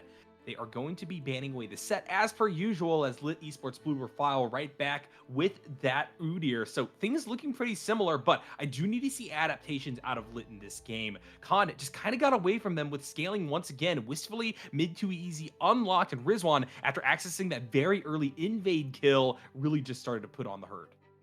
Yeah, and for what it is worth, I don't think the issue was draft in game number 3. I think Lit just kind of made some mechanical, some macro mistakes that cost them pretty heavily. That is the thing that I want to see them really acknowledge and make an effort to change into this game number 4. Now, with Lit being on the red side here, again, they have not been here since game number 1, which means that they are now giving up the opportunity for a first pick here. And we are leaving a lot of things open. The Jinx, the Xayah, the Jarvan is available. We are banning a lot of pocket picks, which means a lot of the current meta power picks are going to be available to be picked up. Now, while this oftentimes does favor blue because on B1 Con Esports do get the Xayah, now Lit Esports can go runner, grab 2 high priority selections. Exactly. Could be the Jarvan for their side. Yeah, no, this is actually really smart. I do like this from Lit because now they have given if you are red side, you either want to leave no power picks up or 3, because it means you can give none over, or you get the opportunity to grab 3 or grab 2 for yourself while they only get 1. The Maokai is going to be locked in here, most likely going to be going into that jungle spot, which I think gives Lit a definitely different style of composition than we have seen, and they're gonna take the Thresh away here, which I think is a pretty smart grab here if you're feeling confident on the Thresh, because it means Khan cannot do what they have done previously on this champion. Yeah, for me, I'm excited to see Banks onto the Thresh. It's going to be certainly a different look for them, as they had jammed the Milio in the past. But I gotta say, I am so sick and tired of seeing Maokai. It has been over a year now with this champion being viable and very relevant. And you know what that invites? A Sejuani response on the enemy team. So this is going to be the most snoozer of jungle matchups. I like their engages. I see why they're so strong. I'm just so done with it. Look, Maokai makes me feel like I can be good at jungle, because all I have to do is just flash and hit W, which I'm very familiar on when I play Alistar, so this is not a new concept for me. So I'm really happy to see it. The Blitzcrank lock-in, again, this one is a little bit more interesting because we know that we're seeing the Maokai. Does mean you can have a very tanky frontline, and that can still be picked up here. We waited for last pick last time with the Blitzcrank. This time, Maokai is locked in. We could still get a tank up on the top side, although that's a little bit sketchy when you do have these 2 top laners who are very capable of split pushing to a victory. Yeah, for me, I don't want to see a repeat of game number 2, where we had kind of the most one-sided match from the draft phase, where Revnon just smacked around Con Esports X on the Volibear because there was no ability to match the split pusher. Now that we have our tanks out of the way, let's see something exciting during the second draft phase. Notably, Kai'Sa has been grabbed for Shepherd, which I think is a great shift away from the Lucian that just kind of wasn't doing it the past 2 games. Now, Lit Esports Blue are also going to deny the Corki from mid to easy. Let's see how Con Esports is going to respond. Yeah, and obviously the Xayah Kai'Sa has been the trade for a very long couple of months now, and it is a little bit different this time because now you do have a lot more flexibility in your builds on Kai'Sa. The AP is still possible. You do have the Kraken Slayer. We've also seen a little bit of lethality picked up as well, although I would be surprised to see it this time with that Sejuani locked in. The Volibear ban from Khan, they again do not want to deal with any kind of split push here. And Lit also banning away the Corki, as it did have a lot of really good packages that ruined some team fights for Lit. Yeah, and just in general, it's one of those champions that has surprising early game oomph if it has CC alongside it that can allow for it to go through somewhat extended fights. Mid to easy, we're able to access that a few times off the back of really good engages from Absar on the Jarvan, and so taking that off of the equation while still having the Sejuani available that could have fulfilled the goals of just CCing people as the Jarvan does definitely makes a lot of sense. Now, Con Esports are once again fearing the Volibear, but let's see what else they are going to respect if they're going to continue to pinch that top side of the map. Yasuo hovered in banned. Yeah, and this one is a pocket pick against the mid lane for the for Lit here. So Scorpio has been known to play that a little bit. So do you want to take that one away, especially when you have a Thresh and a Maokai locked in? Because those are very easy knockups to then ult off of and hit something. And again, we still are waiting on top lane, which could have more opportunities there. So not a bad ban, as we're going to try and see what is going to be locked in here. We are seeing a much more standard draft as we have our solo lanes. You take away the Yasuo, but the Yone is still available. Yeah, not exactly standard, but I would say out of the Yasuo and Yone pairing, the Yone is a little bit more meta, certainly can have a ton of presence, and I'm happy to see such an explosive champion that will be able to follow through on Kai'Sa diving deep into enemy territory off the killer instinct. There are big wombo combos to be had, and all of it is going to center around how well Ruko can get off those nature's grasps. Now, Con Esports are going to round out their composition by finally getting through a Darius, which has been respect banned so far by Lit Esports Blue. And now, with one final pick, they are going to try to grab something for the mid lane to answer the Yone. Yeah, and this is a blind Darius as well, as you can generally do. But we're going to see the same kind of split push style here from Khan. And they're also going to be hovering, and I would assume locking it. No, they're going to move over to the Syndra.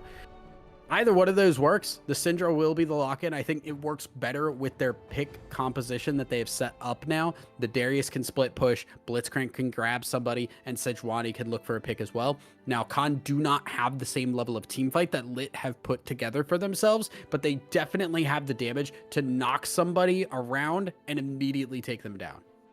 All they got to do is get either Rizwan or Wistfully massively fed during this game. Mid to easy, but also be great. And then you do the exact same thing that you do last game, where you don't need to go for 5v5s right off the bat. You just have Blitzcrank run around like a coked up missile in the front line, just trying to find a Q. And once that lands onto a squishy member, all of a sudden Lit Esports Blue, no matter how good their 5v5 are going to be confronted with a 4v5. Yeah, and now we see the Mordekaiser lock in. One of the few champions that really does have the capability to go toe-to-toe in a 1v1 against the Darius. It kind of depends on how many of the bleed stacks you're tanking, how much poke either one of these champions have been able to find on each other, and how much capability they have to run each other down. Now, if I remember correctly, over on Lit, we did have the Ghost on the Mordekaiser, which is very helpful for being able to run down this Darius, who is probably going to be running the Ghost Flash as well. So there's still a lot of top lane split push potential in this game. What I will say, though, is that as long as Darius doesn't hard feed early and they pick up maybe 1 or 2 cute kills here and there, all of a sudden, Mordekaiser having Flash Ghost feels a lot worse than the Darius having it, because what happens is that the Mordekaiser is going to be stuck in the solo lane, really wants to get to a team fight to try to ult away the Xayah or Syndra or something similar. Darius, on the other hand, is just going to kind of hang back, because the burden of Con Esports is to not go for those 5v5s. They're waiting for picks. Lit Esports Blue need to find means of which to advance deep into enemy territory to start off the fights in earnest. Yeah, and I know the stream can't see it, but we did have a mispick, which does give me a little bit of concern for Khan. It's just mechanics. yeah, the mechanics of selecting champions going wrong is a bit of a pain point. But we did restart it very quickly. Now, we have talked at length about the top lane and how many split pushers and matchups that we've had there. This is, I think, one of the first times it feels like we've had a real mid lane matchup that has some level of vulnerability here. The Syndra and the Yone both have capability to go toe-to-toe. Yone just kind of looking for those engage opportunities, and Syndra looking to keep consistent pressure to never give Yone the chance to get into that melee range. Yeah, I think that there's a lot of different pushing. Okay, don't hover things during client draft. Don't mispick again. Again. I've seen the classic Teemo hover until the last second, and then they misclick, lock in the Teemo, and then we have to just redo draft again. It's one of the worst experiences as a caster to have to try to sustain through. Okay, but for you, those of you who can't see on stream, they're just playing with their food a little bit on both sides here. Lit Esports Blue in the draft. They're trying to flex their draft diff. You know, Khan already had a restart once. Now Lit are like, ooh, we're gonna go to the razor's edge between the Yasuo and Yone, and we lock it in fine.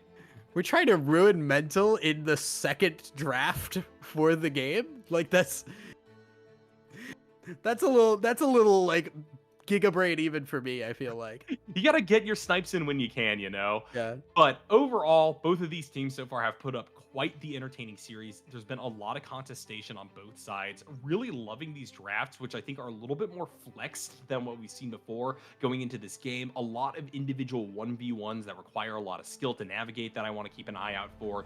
Yone on one side, Darius on the other. Gonna be a banger ahead of us. And to prepare, we have one more ad read to get through, guys. Shout outs to Glitch Energy. For those of you who are lagging here in game number 4, as us casters sometimes can, it's great to fuel up with Glitch, a supporter of Blue Otter League. We even have a code for you guys to use. Blue Otter League at checkout is going to get you 20% off your order, and from there you'll be well enabled to sustain through these big best of 5 series that we have coming on all of our different leagues. So we hope to see you guys over there, and we hope to see you guys back after this short break so we can get into game number 4.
Hello, friends, and welcome back to the Blue Otter League Masters Division for the fourth game of the semifinal matchup between Con Esports X and Lit Esports Blue. Is this the first game where we're not actually seeing just a five-man mob run it into enemy territory at high speed?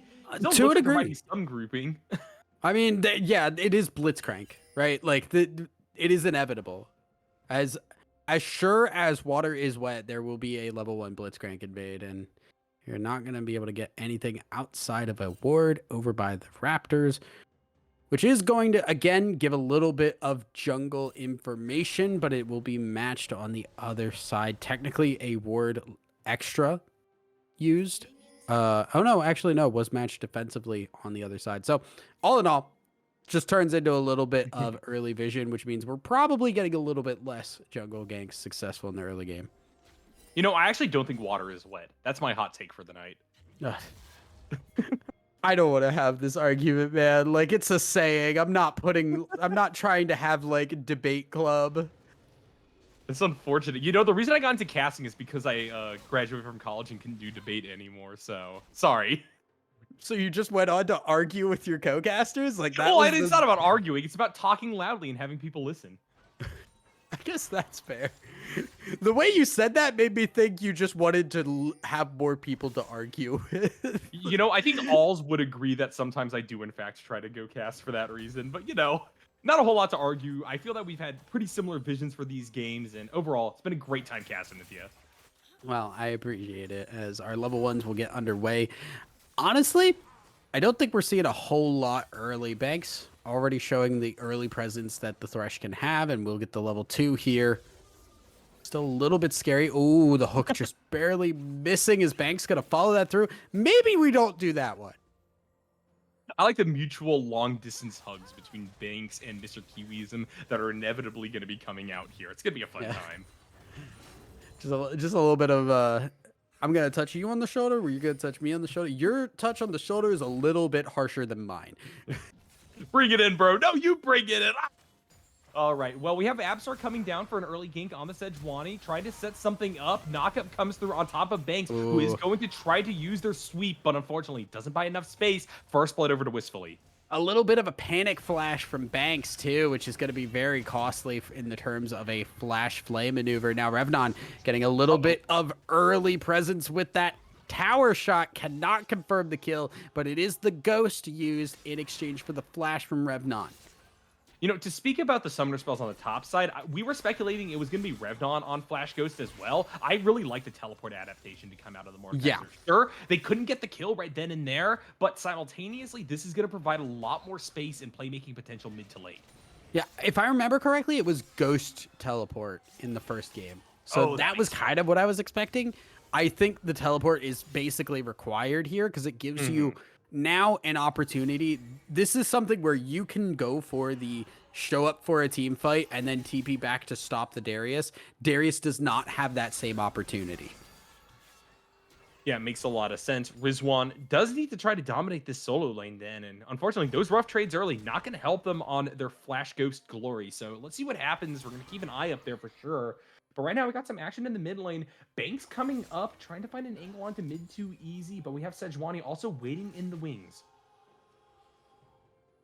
Looking for another gank here as Banks gonna hit the hook now. Scorpio following up with the E. A nice root. Ruko gonna get the kill. Tanks another tower shot grabbed by Mr. Kiwiism, but there is not anywhere near enough damage on that Blitzcrank. A nice mid lane gank by Banks and Ruko. Ruko for a second there was thinking as they were traveling towards the Blitz. Oh, killed by the Sejuani, and then the Sejuani never came, so they're happy to just walk that out. Now, they do lose their flash off that play, but overall, Lit are very happy to even up the kill score. Things looking overall very on balance between these two teams. Notably, though, Wistfully getting off to that kill lead with a little bit of a CS advantage as well versus Shepard, I think is going to be the big turning point for Con to try to play off of, but Mr. Kiwism is going to need to keep playing the bot side, and that includes landing that hook. Banks is going to use their play to try to get to safety. Blade Caller not even needed, though. Wistfully now 2-0, really starting to put on the hurt. Yeah, and this is looking a little rough here. Now we're hoping to see if Banks could match the Thresh performance that we saw from Mr. Kiwiism in the games earlier, but not currently seeing that. And it is currently Blitzcrank reigning supreme, and more importantly, wistfully, with the gold, going to be able to back here and hit a major item breakpoint in comparison to this Kaisa. Scorpio trying to use their soul inbound for as much damage as possible, even able to get out from that second Dark Sphere detonation. So mid to easy, up a level, doesn't really matter in this situation. Scorpio going to get 6 off the next wave, and Lit Esports Blue stay stable mid, but now they got to find a way to deal with the Zaya. The Zaya is the real fear here at this point. Oh my god, the Hex Flash into the knockup from Absar. Gonna be an easy kill. Mid to easy. Ganks too easy as well. You know, Thousand Eyes, I don't think I've ever seen a series in which someone wins a game on Blitzcrank and Blitzcrank is not immediately banned at the next game. Kiwiism has been a menace all series on these Hook champions. And while I do like the fact that Banks is trying to answer back with that Thresh, Con Esports X are just getting the jump on a lot of these plays right now. 3-1 on the kill score, over 1,000 gold up at the 6-minute mark. This is ideal for them to try to make a mark on the map. And while Lit Esports Blue are once again, even from down on gold, going to go for that early dragon, Con Esports have the ability to dictate fights going forward.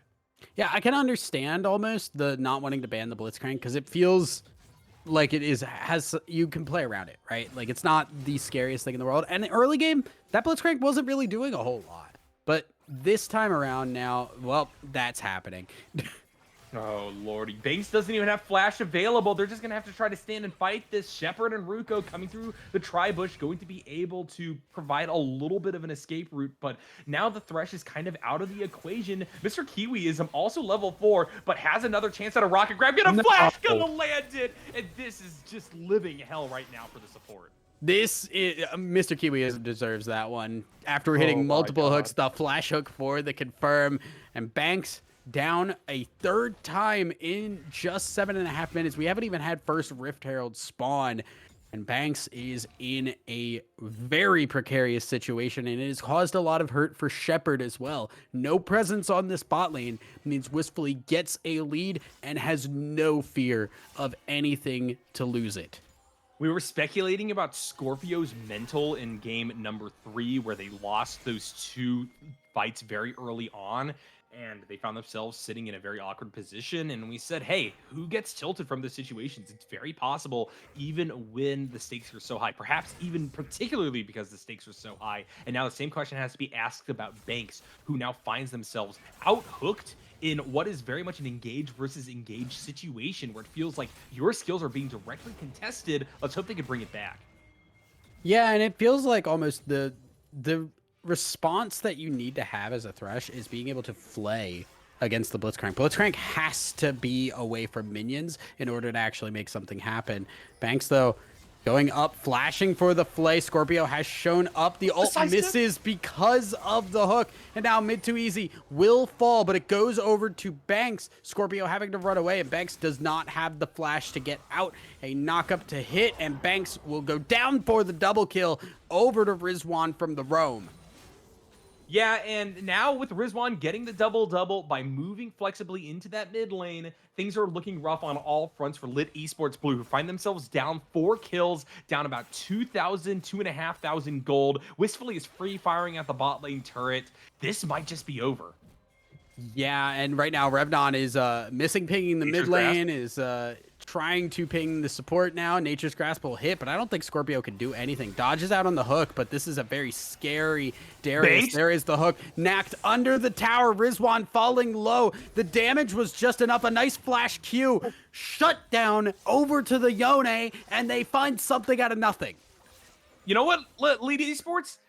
I understand. I called this game way too early. What a great turnaround. I think we were both taken aback by the engage potential there. Ruko secures the Nature's Grasp. Scorpio has the confidence to walk up. And Banks, on the redemption arc, hits a clutch hook to be able to ensure that that fight goes totally in favor of Lit. They're right back in this one. They're still down gold, but they have a chance at moving over to this Rift Herald. Now Absar has to try to go it alone. Mr. Kiwiism is trying to force the way in. Banks is going to try to buy space. Oh, no. Never mind. Banks just caught alone again, and this is Might be now able to the walk it out. 5th time. We'll be able to walk away, but again, it's just like there's nobody there. You do not have the presence. When Ruko leaves, you've got to get out. It's about like the 3rd or 4th time now, I feel like this Rift Herald has been aggroed, pulled out, and then reset. And Lit Esports Blue at this point really just needs to understand that without a man advantage, these are rough fights to take, and every single engage is a gamble against a team like this. If Rizwan gets unlocked, starts chain killing people with her Noxie and Guillotine, if mid 2 easy is able to pop off, if Wistfully rotates up for a fight, these are all things that you don't have under your control, and therefore you all of a sudden find yourselves trying to be the initiators in situations where you're just going to lose. It's definitely a little bit tough here because now Mordekaiser, who was doing fine in the top lane, now has a much harder time against this Darius. And the first item breakpoint is a massive one here. Looks to be going for that Stride Breaker to just stick to this Mordekaiser even harder. And that becomes very scary as soon as the... Oh my goodness, Scorpio hitting the ultimate. You may not have wanted to go for that Q3 forward. Will just get smited down as Absar picks up that kill.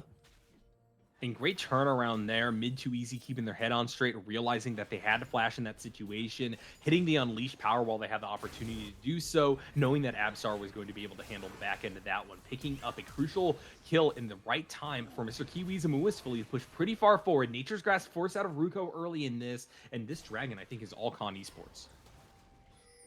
Definitely should be here. They will back away from it. I think with their... with the fact that they just kind of force the cooldowns out, they just want to take that advantage, shove the waves, and go from there. But right now, looks like it's more important for the Syndra to actually just clear out on the top side here. And this might be a missed opportunity here. The ward bait may have worked because now bot side is looking a little spicy. Great close in. Mr. Kiwi is the first one to be engaged upon because of the Twisted Advanced Featherstorm forced out early. That Featherstorm. Gonna hit Banks and take them low. Absar picks up the kill. Fate Sealed, though, will advance Scorpio forward to be able to kill the Sejuani. And now, with the Bramble smash, the Xayah will be taken down. Wistfully trades here, but Lit Esports Blue from behind have clawed back an advantage in that fight, and now they're moving on to the Dragon. Yeah, get the kills. Able to make that happen now. Mordekaiser actually doing pretty well here. The shield for the bleed. The flash follow on the Q. Gets the confirm, and Revnon wins that one in the middle of the Mordekaiser ultimate. A major swing on the top side. And now, Lit Esports Blue have found winning fights cross-map. That means that they're going to be able to stack up to 2 dragons. This classic win condition that we've seen very rarely actually advanced by them in this series may finally come to a head here in game number 4 in the nick of time to keep them competitive in this 5 games. Oh, God, Banks, please, no. He's had enough. You've killed him 6 times. Was that not enough for you? You know, now it becomes, because of the reduced gold on the Thresh, Mr. Kiwism is able to just kind of free farm, get some gold for themselves, become tankier, go for that same game plan I was talking about earlier. Let Blitzcrank get to the position resource-wise where they're literally able to just run in front of everybody and not have a care in the world. Now, they are going to be pincered pretty heavily here by Revnon, who doesn't have the Death Realm available, but they don't need it. With Killer Instinct, Shepard gets on top of them, Mordekaiser lands the killing blow, and Mr. Kiwism is struggling to get back under this tier 1 tower. Scorpio getting another one, evening up the kill score, means that this gold is going to tick ever closer to being back to even. Yeah, but that is a lot of towers going down on the opposite side here. Mid 2 easy will get the mid lane, and the top lane from Rizwan is close to fall next. Sejuani's there for the escape route as well. Now, I do think this is a very important swing here because this entire time, we have not seen a whole lot from Revdon or Shepard after the solo kill topside, TPing down to the bot side to take that gold to help out Shepard, finally get him on the board. And while we have seen a lot of deaths from Banks, we have not seen a lot from Shepard. So Shepard's still very much in this game and has been farming to the best of their ability considering the situation.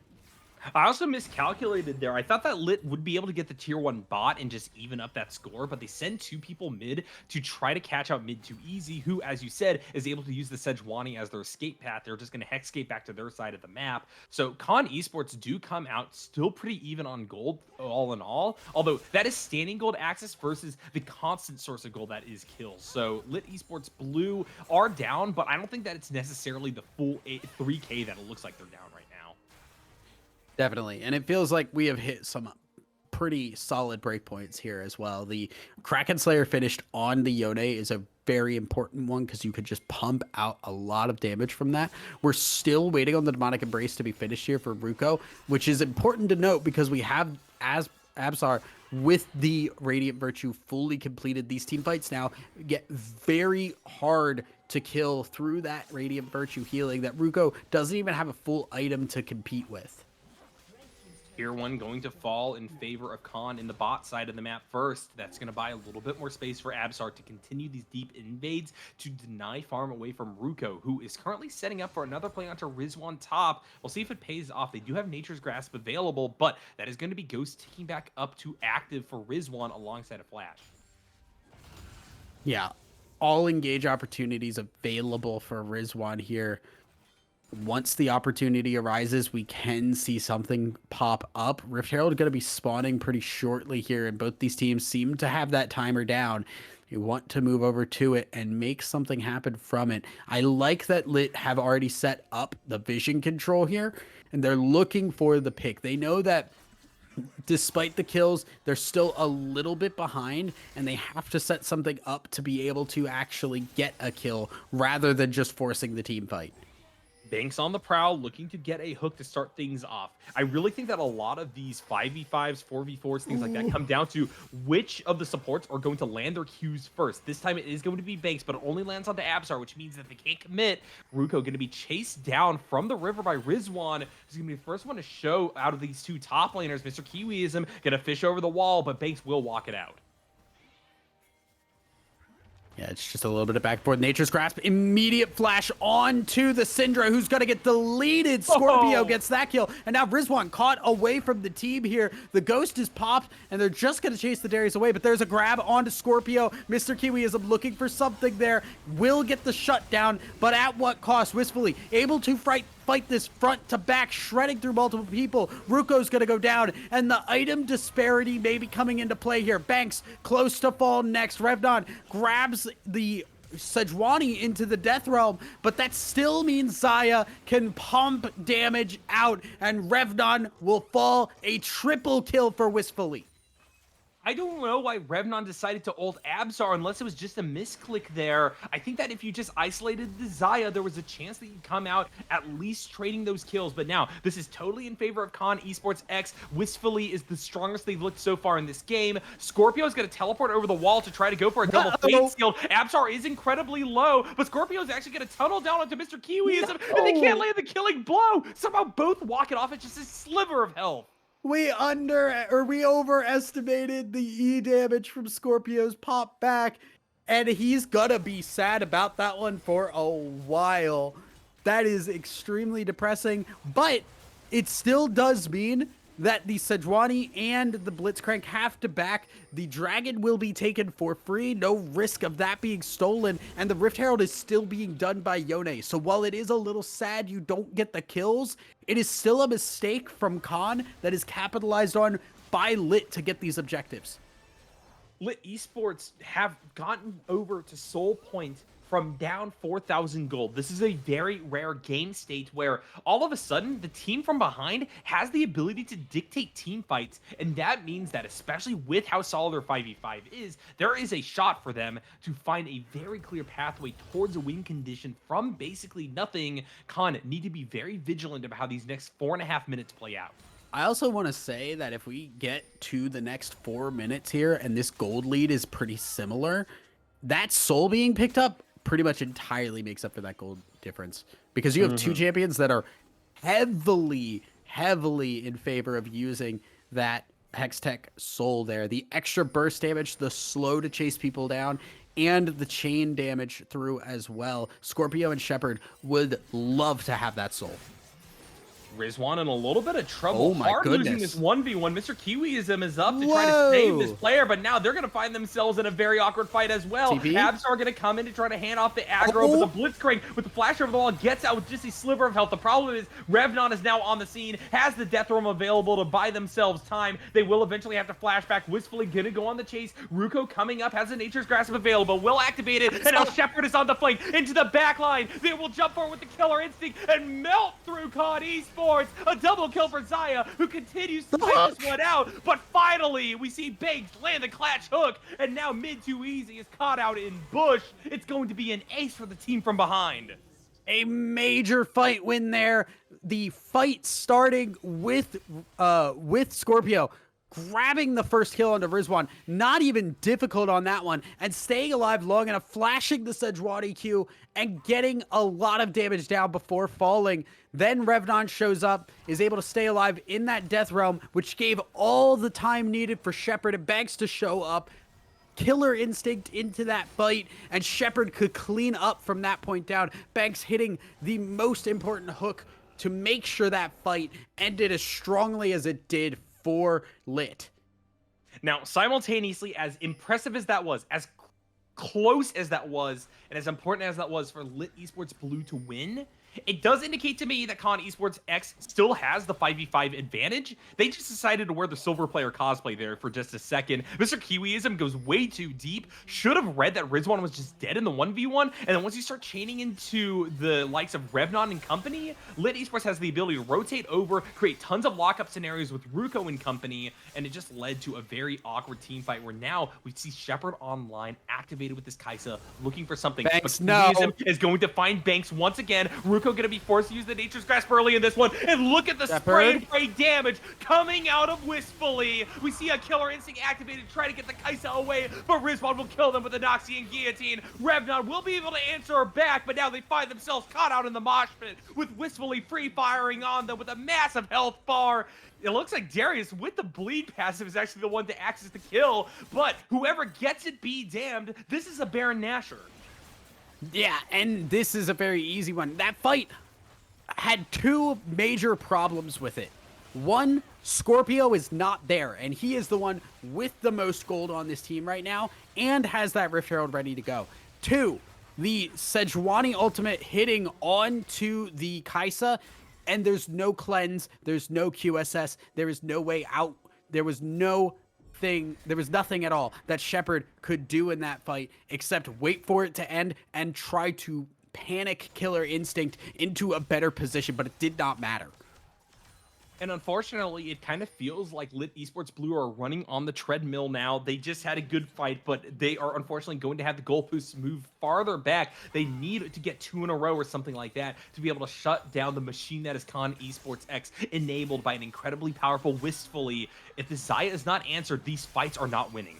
Ooh, yeah, and Scorpio a little bit too deep there. The hook is now going to hit. There's the Yone follow-up, but they're a little under tower. Shutdown is actually going to go over to Thresh, which, not ideal, but at the very least, you still get the Darius kill, and there's no response right now. There's going to be the Syndra finally backing, but it is just mid lane push for top lane push, and Shepard still looking for this Hex Flash charging up.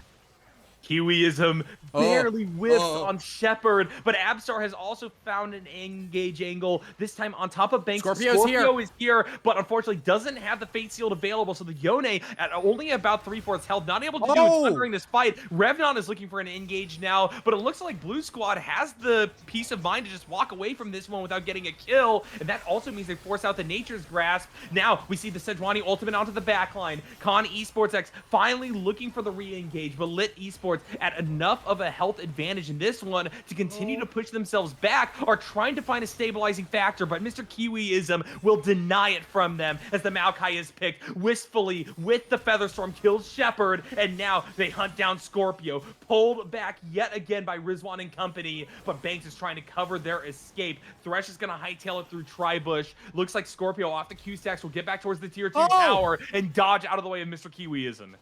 Oh my goodness, the flash hook just barely missing there.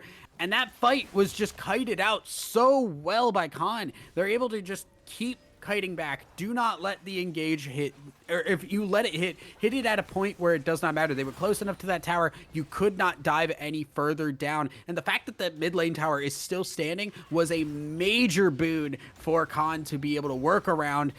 Nature's Grasp didn't work. The Revnon E on multiple people did not work. The follow-up just could not hit. And while it looked a couple of times like that could be a fight Lit could take, they could never fully pull the trigger. It looks like the series is starting to slip away from Lit Esports Blue, who haven't necessarily made the most out of the Baron buff so far, but they found themselves more advantageous fights, and they found themselves more space to look for picks. Mr. Kiwiism goes very low, but with the blast plant there, they will be able to separate, get to safety, and now mid to easy is looking for an engage of their own, but on the flank, there goes Yone, wistfully, just answers that in an instant.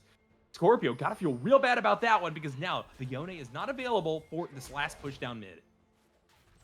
Yeah, that is a really unfortunate Yone E there, and the ultimate as well. Just puts himself in a bad spot, and with the mid laner down, it is going to be a push onto this mid lane. The wave is not there yet, but they are going to take it down pretty low. No, they're just going to immediately shred it and take this inhibitor as well. So that is a huge mistake there from Scorpio that's going to cost this team a lot. And the fact that Con Esports got that last dragon means that Lit still have not broken their head above water in regards to getting that massive buff. Hextech Dragon Soul, one of the most powerful in the game, still on the cusp of being grabbed up by Red Team, but now losing that inhibitor means that their ability to find presence in these next 3 minutes is going to be reduced. They need someone on wave clear duty. They absolutely do. Now, we do have a couple of minutes here before we get our next objective. So there is time for Lit to try and reconvene, clean up their base, get these waves pushed out, and put themselves in at least a situation where they can try to contest right now. So it is a little bit less scary than if it was just immediately into an objective. But it's still a little bit sketch because with that inhibitor down in the mid lane, your mid lane always has to be answered. And a mid lane push gives so much control because these objectives, Baron's going to be spawning in about a minute, but if it's not immediately pulled upon, you have the risk of both these objectives being up. And Lit wanting that soul, but also not wanting to give away that Baron becomes a very tricky dance to try and do.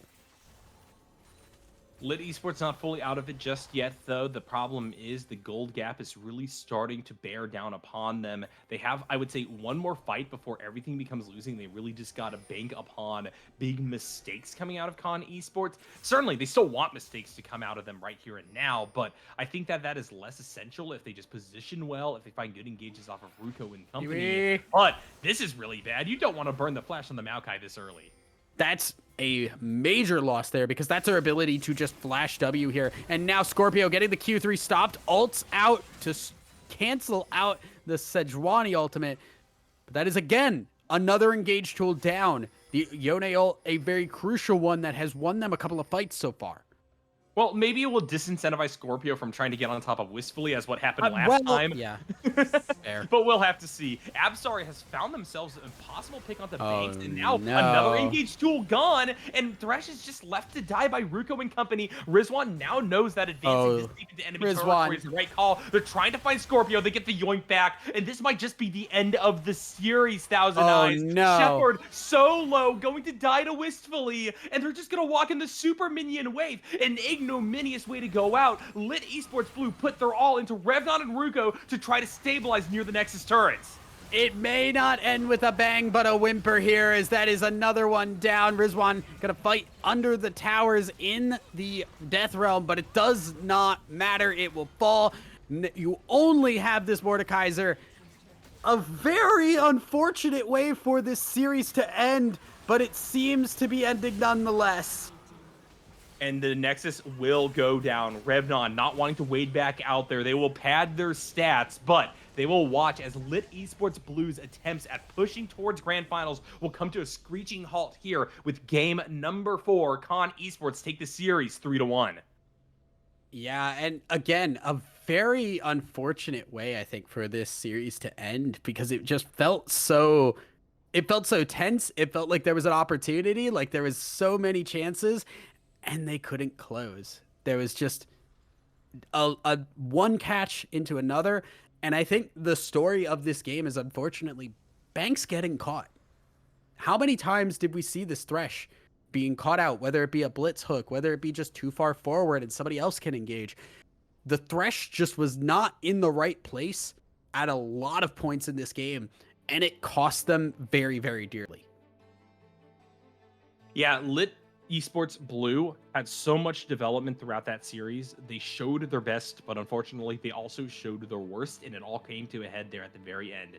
Down gold from being unable to stabilize during team fights. With a team fighting composition, they were unable to do much with their vision, with their attempts to push forward, and desperation got the best of them, and they slowly got picked off one by one as Con Esports led that super minion wave into the enemy base to end the game in series. Yeah, and credit where it is due for this game. Lit, you can see, had a bunch of points. There's a lot of peaks and valleys in this graph, which tells you Lit had chances. Lit had a lot of points where they were clawing back in, but they never clawed back in. You could see the entire game was so focused on the side of Khan. They had complete control here, and they never gave it up. The gold lead from start to finish. Yep, Khan, I think overall proved that they were the better team and they deservedly will make their way on to grand finals. And I'm very excited to see what happens to this group in the biggest of stages here in the Blue Otter League, because so far they have shown time and time again that while they are mortal, it is very hard to take them down. But perhaps with the footage here, with learning about what their weaknesses are, whoever they have to face off against will have a shot at giving us the full 5 games that I know the BOL Masters division deserves. Yeah, I mean, for what it's worth, this series was great. I know that it ended a little bit disappointing, but like the games were tense up until the end of that game. Where it was still possible for Lit to find a way in. And that felt true for a lot of these games. Game 3 was pretty back and forth. Obviously, we had the split push game, but we don't talk about the split push game. That one was a little bit crazy. It's a little bit of a draft cap. We don't talk about it. But game number 1 also kind of felt a little bit back and forth. These teams definitely have opportunities. And I think what I just really want to see is the consistency from Lit. We saw so many times they had leads and they kind of over pushed their steps. They got a little bit too far ahead of themselves and they ended up losing out on gold. And while they were still able to pull out a win despite that, I think that is the difference between a good team and a really great team.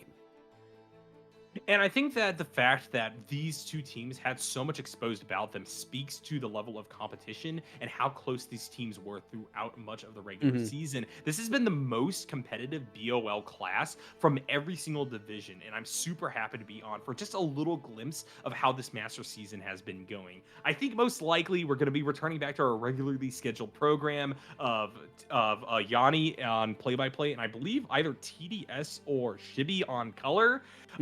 But it's been an honor to be here alongside you, Thousand Eyes, for what has been a fantastic series, as you were talking about. Yeah, I know. I loved it. It's not terribly often that I get the opportunity to cast this high level of League, and I am so glad that I got the chance because these games were bangers from start to finish. I hope I can come back at some point because I had a lot of fun. I think we did great, but overall, I just, if nothing else, want to wish luck to Khan in their finals bid here. And thank you, Lit Esports Blue, for bringing them to the brink, for having so many exciting games under your belt. We hope to see you back in the BOL in the future. And we hope to see everybody in chat and stream back for more games. BOL is basically broadcasting every day of the week, so come on by. I'm going to be on tomorrow for the Gold Division, or the Plat Division, then the Gold Division the day after that. I'm going 3 days back to back. Then catch me on Saturday as well for Diamond. And every single one of those are pushing deeper and deeper towards that deep part of the season where we really start to see the best of these teams come together. So I would love to see you guys by. Shout out to our sponsors once again, Coachify GG and Glitch Energy. And of course, shout out to Caddy, who not only ran a tight ship here on BOL, but is apparently running 2 streams at once. So make sure that you gave him his thanks and his roses. He very much deserves it. But that's it for us tonight. Everybody, have a good one.